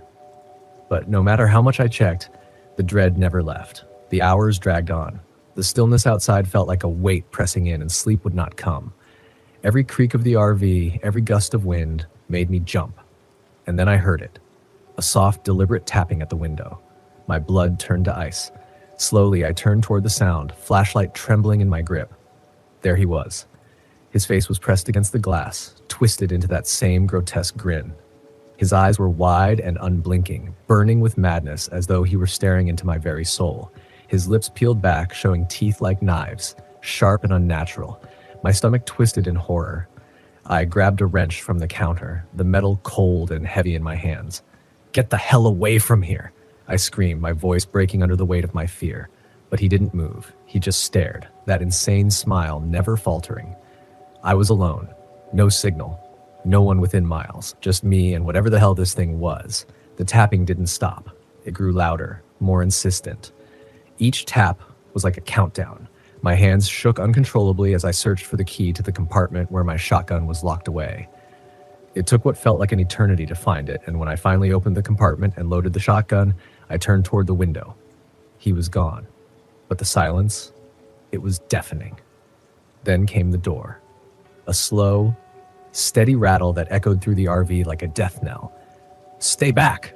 I'm armed!" My voice cracked, a desperate edge to it, but the rattling stopped. The stillness returned, thicker, heavier than before. And then, with a terrible sound, the rear window shattered, the glass raining down in jagged shards. My flashlight flickered as I spun around, heart pounding in my chest. There he was. He was crawling through the broken window, his body contorting in ways that were wrong, unnatural. Blood smeared his face, his hands dripping from the gashes in his skin. He didn't flinch as the glass tore into him. He just kept coming, that smile still stretching unnervingly wide. I didn't hesitate. The shotgun roared to life, the blast ringing in my ears, the force of it slamming me back against the wall. The man crumpled to the floor, his body lifeless, still. The smell of gunpowder mixed with the thick, coppery scent of blood. I stood there, panting, the weapon still raised, hands shaking so violently that I could hardly keep my grip. My flashlight trembled as I moved closer, and my stomach churned when I saw the body up close. He was dead. But my nightmare was far from over. The sun rose, casting golden light over the forest, but it did nothing to banish the gnawing fear in my gut. I packed up what I could and hiked 10 grueling miles to the nearest ranger station. When I burst through the door, disheveled and shaking, the ranger didn't question me. He just listened, his face grim, and immediately called for backup. When we returned to the RV, everything was exactly as I had left it. The broken glass, the blood, the body. And then they told me he had been missing for months. His mind had snapped. The authorities assured me I had done what I had to do, but their words felt hollow, empty. I left the Black Hills behind, but as I drove away, I couldn't stop looking in the rearview mirror, half expecting to see those wild, burning eyes staring back at me. The road was empty, but the silence never left. It followed me, everywhere, forever.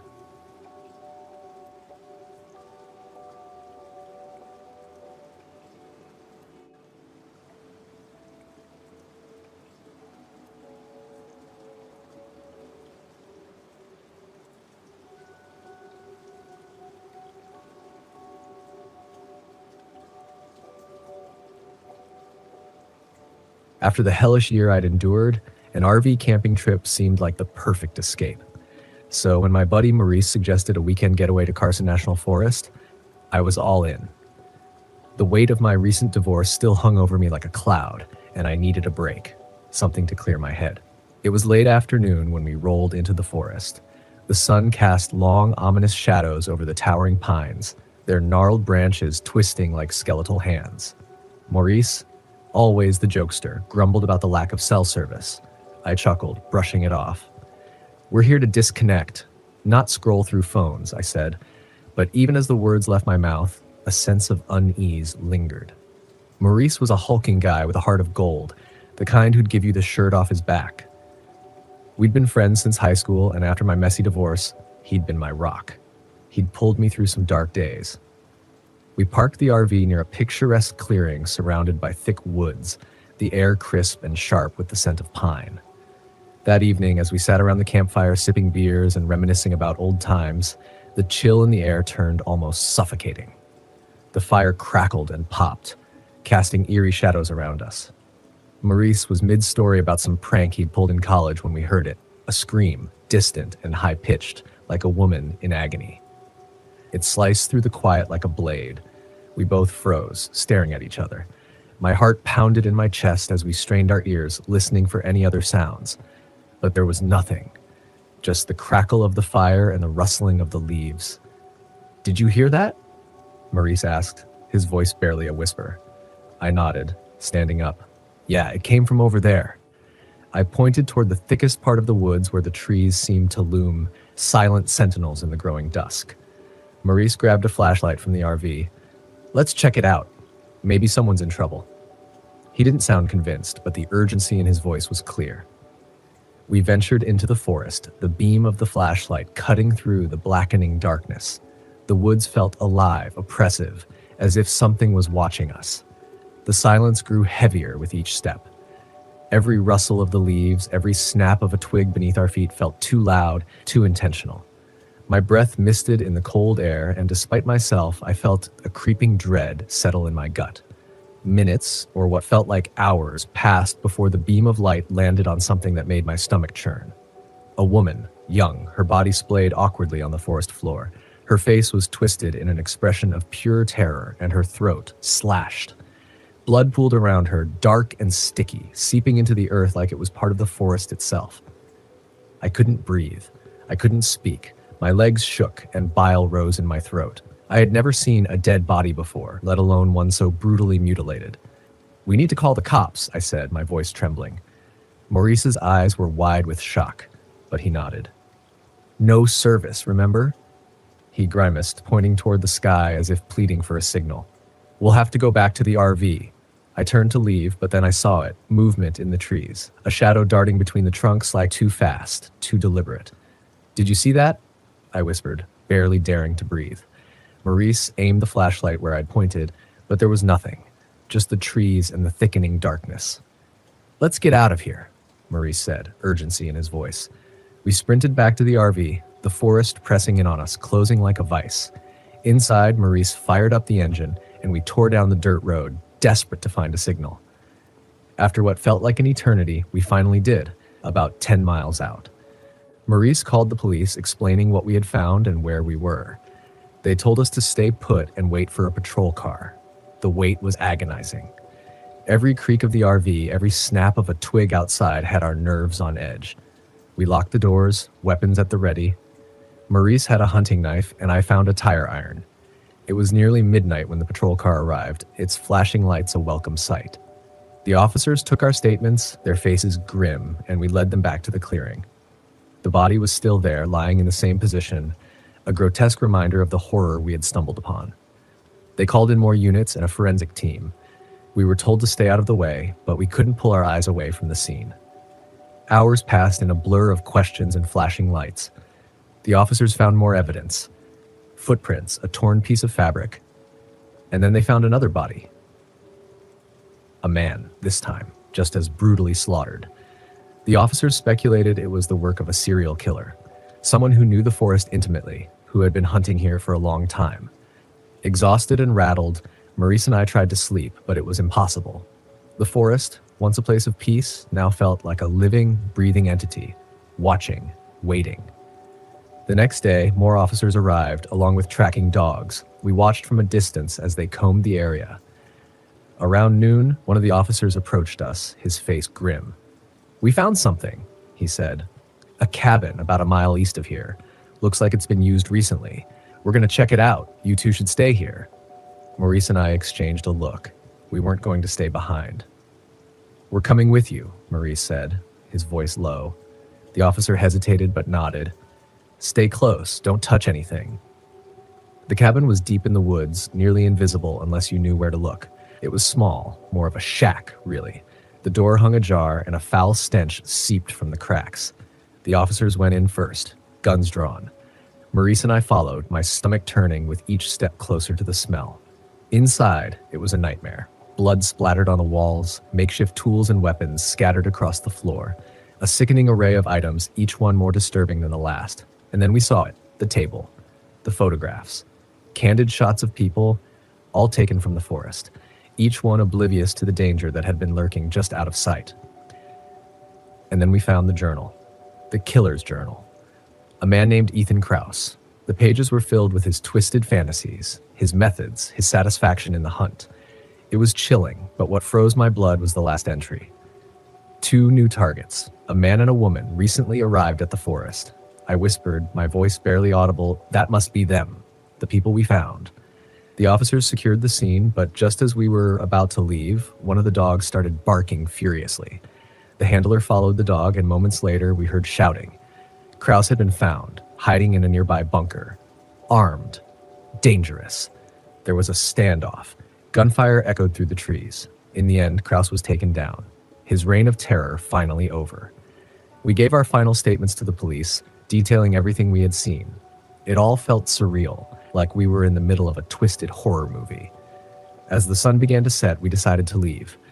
The RV felt like a sanctuary as we drove away, the memories of the past day replaying in my mind.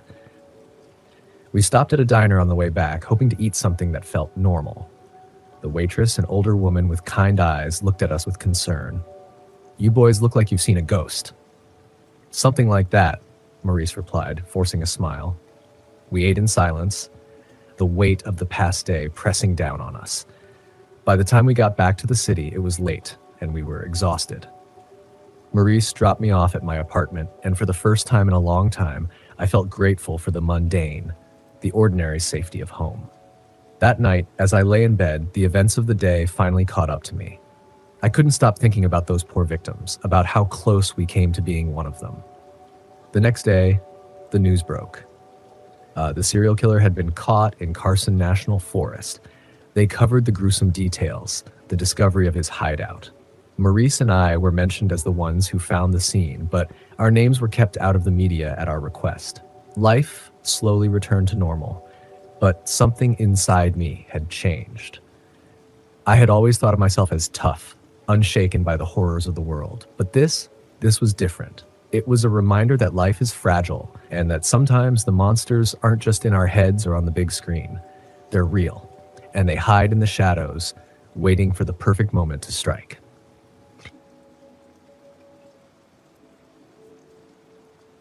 I didn't know how much he hated me until we were halfway up the ridge. Sam sat in the passenger seat of the RV, arms crossed, his jaw clenched, glaring out the windshield like it had personally insulted him. The winding dirt road was a nightmare. The RV lurched and groaned as it crawled over rocks and deep ruts. The air inside felt suffocating, thick with tension. "Mom, this is stupid," Sam muttered, his voice low but sharp like a blade slicing through the silence. I gripped the wheel tighter, the skin of my palm stretched thin. "We talked about this, Sam. We need some time away from everything. Your school, my work, just us. A fresh start." Sam scoffed, a bitter laugh escaping his lips. "Yeah, because ditching everything and driving into the middle of nowhere is really gonna fix everything." I didn't answer. I couldn't. Sam had been like this ever since his dad left, angry, sarcastic, distant. I thought this trip might give us a chance to reconnect, to heal. But already, it felt like I was failing. By mid-afternoon, we reached the campsite, an isolated clearing at the base of Black Hollow Ridge. The ridge loomed above us like a menacing shadow, its jagged face covered in gnarled trees, creeping moss, and an ominous stillness that seemed to press down on the air.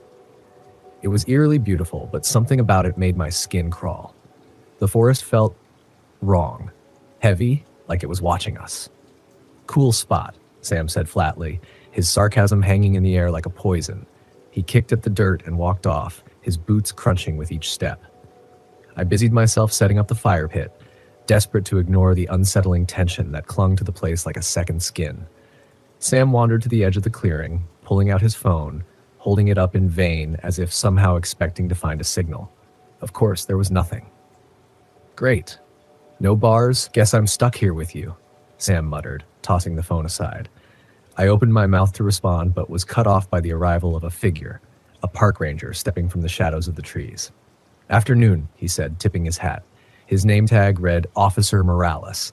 He had the friendly face of someone you'd trust at first glance, but his eyes told a different story, haunted, weary. Afternoon, I replied, trying to sound cheerful. Just getting settled in. Morales glanced at Sam, then at the ridge, his expression hardening. You're not planning to go too far up there, are you? I frowned. We were thinking of hiking some of the trails tomorrow. Stay low. Morales hesitated, his eyes narrowing as he looked back toward the ridge. The ridge has a reputation, he said quietly. Sam perked up, curiosity replacing his usual sarcasm. Reputation? What kind of reputation? Morales glanced at him, then back at me. He seemed to weigh his words carefully before speaking. Old stories. Miners who died in the shafts back in the 1800s. Some say their spirits never left. Whispers in the wind, shadows in the trees. People vanish, even experienced hikers. I wouldn't go near the mine ruins up there. Not unless you want trouble. I laughed, but it came out forced, nervous. We'll be fine. Morales gave me a long, slow look, his eyes tired and knowing. Just be careful, he said. Stay away from the mine. That night, as we sat by the fire, the air grew thick with silence. Even the forest seemed to hold its breath. The flames danced in front of us, casting long, jittering shadows across the trees. Sam was unusually quiet. His eyes flickered to the dark woods surrounding us, then to the fire. He shifted uncomfortably. Do you believe that, Ranger? Sam asked suddenly, breaking the tension. His voice was flat, distant. No, I said quickly. Too quickly. He's just trying to scare us. Sam poked at the fire with a stick. Dad would have thought it was cool, he said, his voice barely a whisper. I didn't know what to say to that, so I didn't say anything at all. The forest around us was deathly still. No wind, no crickets, just an oppressive silence. And then a whisper. Barely a sound, but it chilled me to the bone. I froze, my hand tightening around the mug of coffee I'd been holding. Did you hear that? I whispered. Sam looked up from the fire, frowning. Hear what? I strained my ears, but the sound was gone. Only silence. Never mind, I muttered, my voice shaky. It's nothing. The next morning, the trail ahead seemed endless. Sam trailed behind me, his boots crunching the dry earth with every step. The ridge towered above us, its jagged face casting long, sharp shadows over the forest floor. We reached the mine ruins by noon. The air here was colder, the trees more twisted, like they were reaching for us. A crumbling stone arch marked the entrance, its dark mouth yawning wide, as if the mine itself were a living thing hungry for the souls of those who dared enter. Whoa, Sam said, his voice tinged with awe, stepping closer. Don't, I warned, grabbing his arm. Stay away. But he yanked his arm free. Relax, Mom. It's just a hole. It wasn't just a hole. The darkness inside shifted, undulating as if alive. It felt like it was watching us. We should go, I said, pulling him away. But the unease lingered in my chest like a sickness. That afternoon, the first real sign of danger came. Sam and I had argued again. He'd stormed off, claiming he needed space, and I let him go, thinking he'd cool off. But hours passed. Then 2. Sam, I called, my voice rising in panic as the silence of the woods deepened around me. I retraced my steps, calling his name over and over. But the trees were closing in, the trail vanishing beneath my feet. And then I heard it. A voice. Mom. My heart leapt. I turned toward the sound, running blindly through the trees. Sam, where are you? Over here. His voice was close now, just beyond a thicket of bushes. I pushed through the brush, my breath ragged, my pulse pounding in my ears. But when I emerged on the other side, there was nothing. No Sam, no trail. Just the mine entrance, impossibly close, as though it had moved. A cold breath brushed the back of my neck, and a whisper tickled my ear. Leave. The moment I found him, Sam was sitting on a rock, his hands trembling in his lap. His face was as pale as death. Sam, where were you? I've been looking for hours. What happened? He looked up, his eyes wide with terror. I don't know. I thought I was following you. I heard your voice calling me, but then I realized it wasn't you. That night, the whispers returned. They swirled around the RV, soft and insistent, rising in volume the longer we ignored them. Sam pressed his hands over his ears, rocking back and forth on the bed. Make it stop, he whispered, his voice cracking. I peered out the window. Shadows moved between the trees, too fast, too fluid to be human. Something was out there, something watching us. I grabbed the lantern I'd found in the mine ruins, the cracked glass flickering weakly. I didn't know why I kept it, but something about it felt important. Stay here, I told Sam, my voice tight with fear. I'll be right back. The forest was alive, the darkness pulsing with unseen movement. The whispers seemed to come from everywhere at once, pressing in on me. My hands shook, but I held the lantern high, its flickering light cutting through the suffocating black. Show yourself, I shouted, my voice trembling. The whispers stopped, then everything fell still. And then it appeared, a towering figure stepping out of the shadows. Its body was wrapped in darkness. Its face, if it had one, was smooth and featureless, like a blank canvas. It tilted its head as if curious and raised a hand, beckoning me closer. No, I whispered, clutching the lantern tighter, my heart pounding in my throat. The figure recoiled, its form flickering like static, and I could feel the air grow colder. Leave us alone, I shouted, stepping forward. The lantern's light blazed brighter, and the figure shrieked, a low, guttural hiss, before vanishing back into the shadows. At dawn, Sam and I fled, leaving everything behind. We didn't speak as we stumbled down the ridge, our feet dragging, our bodies exhausted. Officer Morales found us near the trailhead, his face pale when he saw us. You're lucky, he said quietly, as if he knew. Not everyone makes it back. We didn't look back as we drove away. But as we reached the edge of the forest, I glanced in the rearview mirror. The figure stood at the top of the ridge, watching us leave. We didn't stop until we were miles away. Even now, when I close my eyes, I can still hear the whispers.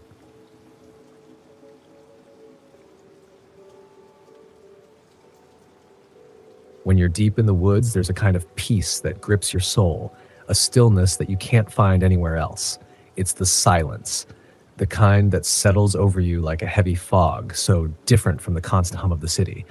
I thought I'd come out here to escape, to find that calm, but I never expected it to turn into the most horrifying experience of my life. I'm Kelbert Mick, and life hasn't been kind to me. I've fought my demons, struggled with my share of disappointments, but nothing prepared me for this. It started like any other hunting trip. Gear packed, rifle cleaned, the thrill of the hunt calling me out to the deep wilderness of Chi National Forest in Illinois. The forest was alive with sounds, birds calling, leaves rustling in the breeze, but it was a calm kind of alive. Familiar. It was here, in these woods, that my father taught me how to hunt, how to respect the land. The further you go in, the more you feel the isolation. That was the draw for me. The deeper I went, the more alone I felt, and that solitude was a kind of sanctuary. I met up with my old friend, Deacon Woy. He was a big guy, tough as hell, with a laugh that could shake the trees. We didn't need to talk much. We'd been hunting together for years, and the silence was comfortable, like an old pair of boots. We decided to split up, cover more ground. Deacon took the northern trail, and I went south. The deeper I went, the quieter it got. There's a point in the day when the woods fall completely silent, a suffocating quiet, like the forest is holding its breath. That's when you know something's wrong. I felt it, a tightening in my chest, a sick feeling in my gut, but I kept going, pushing it down. Then it came, a scream, a human scream, torn from the throat of someone in sheer terror. My heart froze. Without thinking, I ran toward the sound. I found Deacon in a clearing, his face drained of color, his eyes wide with disbelief. He pointed, shaking, toward something.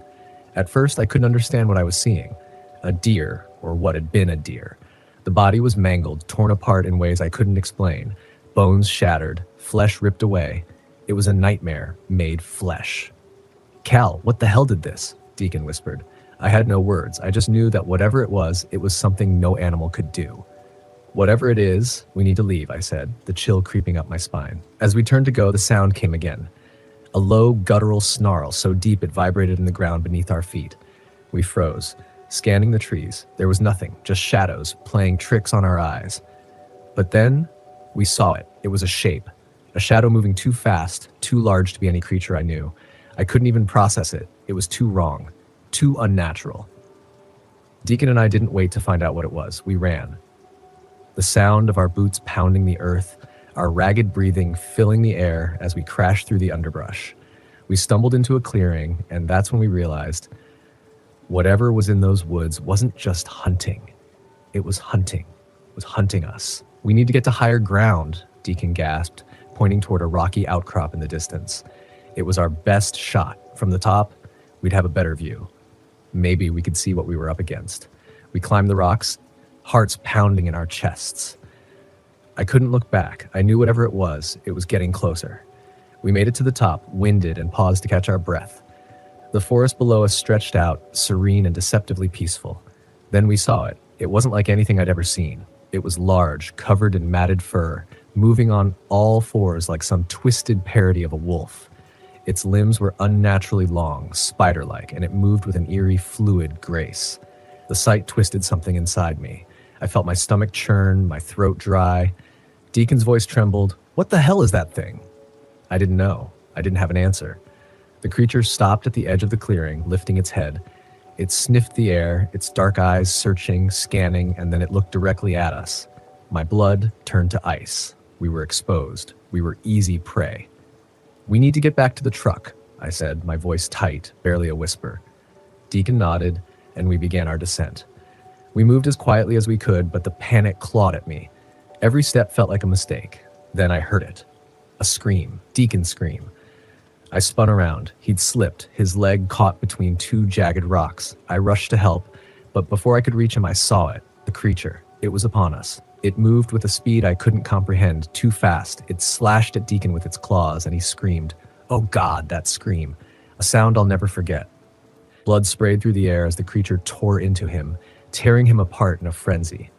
I was frozen, my body betraying me. I wanted to run, but I couldn't leave him. I grabbed a rock, throwing it with every ounce of strength I had. It hit the creature in the face, and it turned toward me. Its eyes, empty, hollow. And then it snarled, a sound that made my blood run cold. I didn't wait. I turned and ran. I didn't look back. Deacon's screams faded as I put distance between us, but the guilt, it clawed at my insides. I ran until I stumbled upon an old cabin, barely standing but offering some shelter. I shoved the door open and barricaded it with anything I could find. The silence was deafening. I sat there, heart hammering, waiting, praying for dawn. Then I heard footsteps, slow, soft.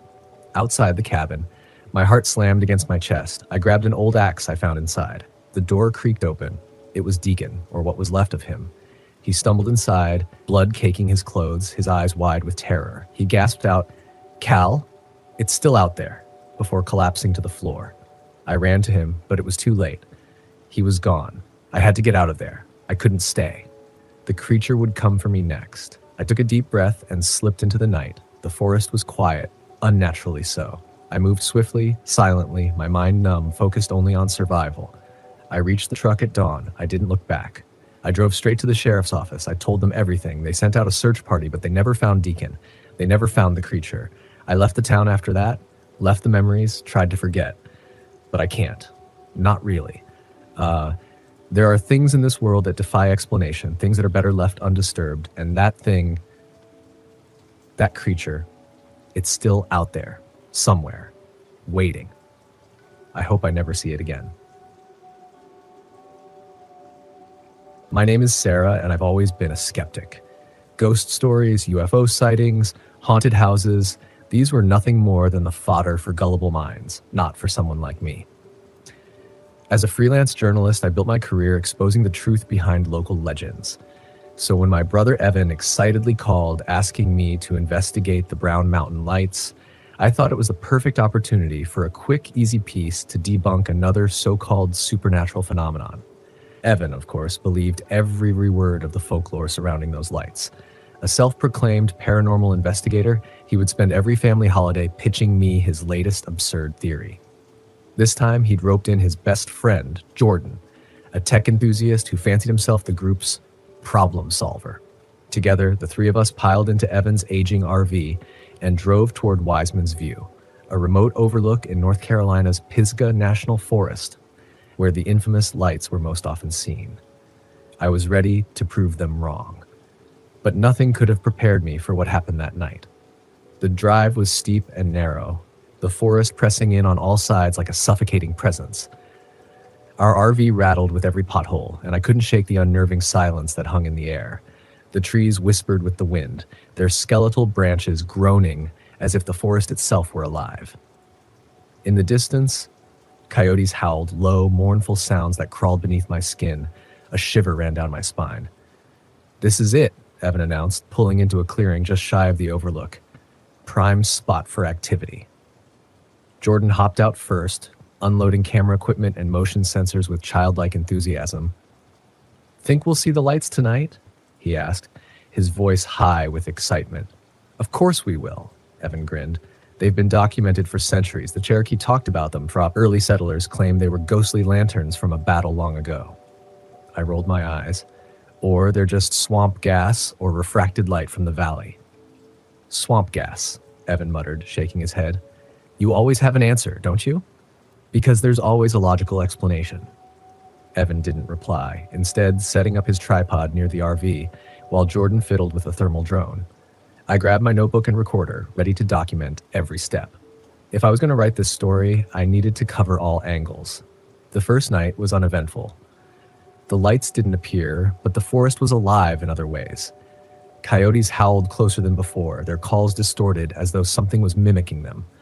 At one point, as I stepped away from the fire to grab my recorder, I heard my name whispered from the darkness. "Sarah." I froze, heart hammering. I turned, scanning the shadows. Nothing, just trees, probably Evan playing a prank.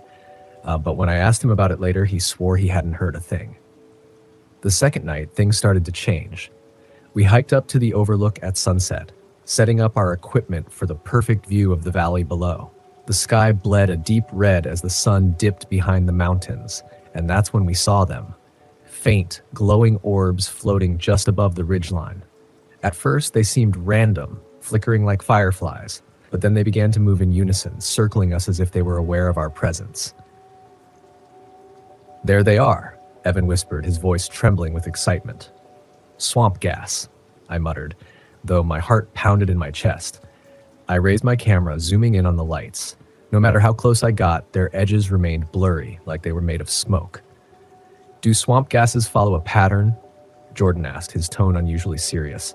I didn't answer. Something about the lights felt wrong. They moved with intent, as though they were alive, aware of us. And then, just as suddenly, they disappeared, leaving us in oppressive darkness. "Did you hear that?"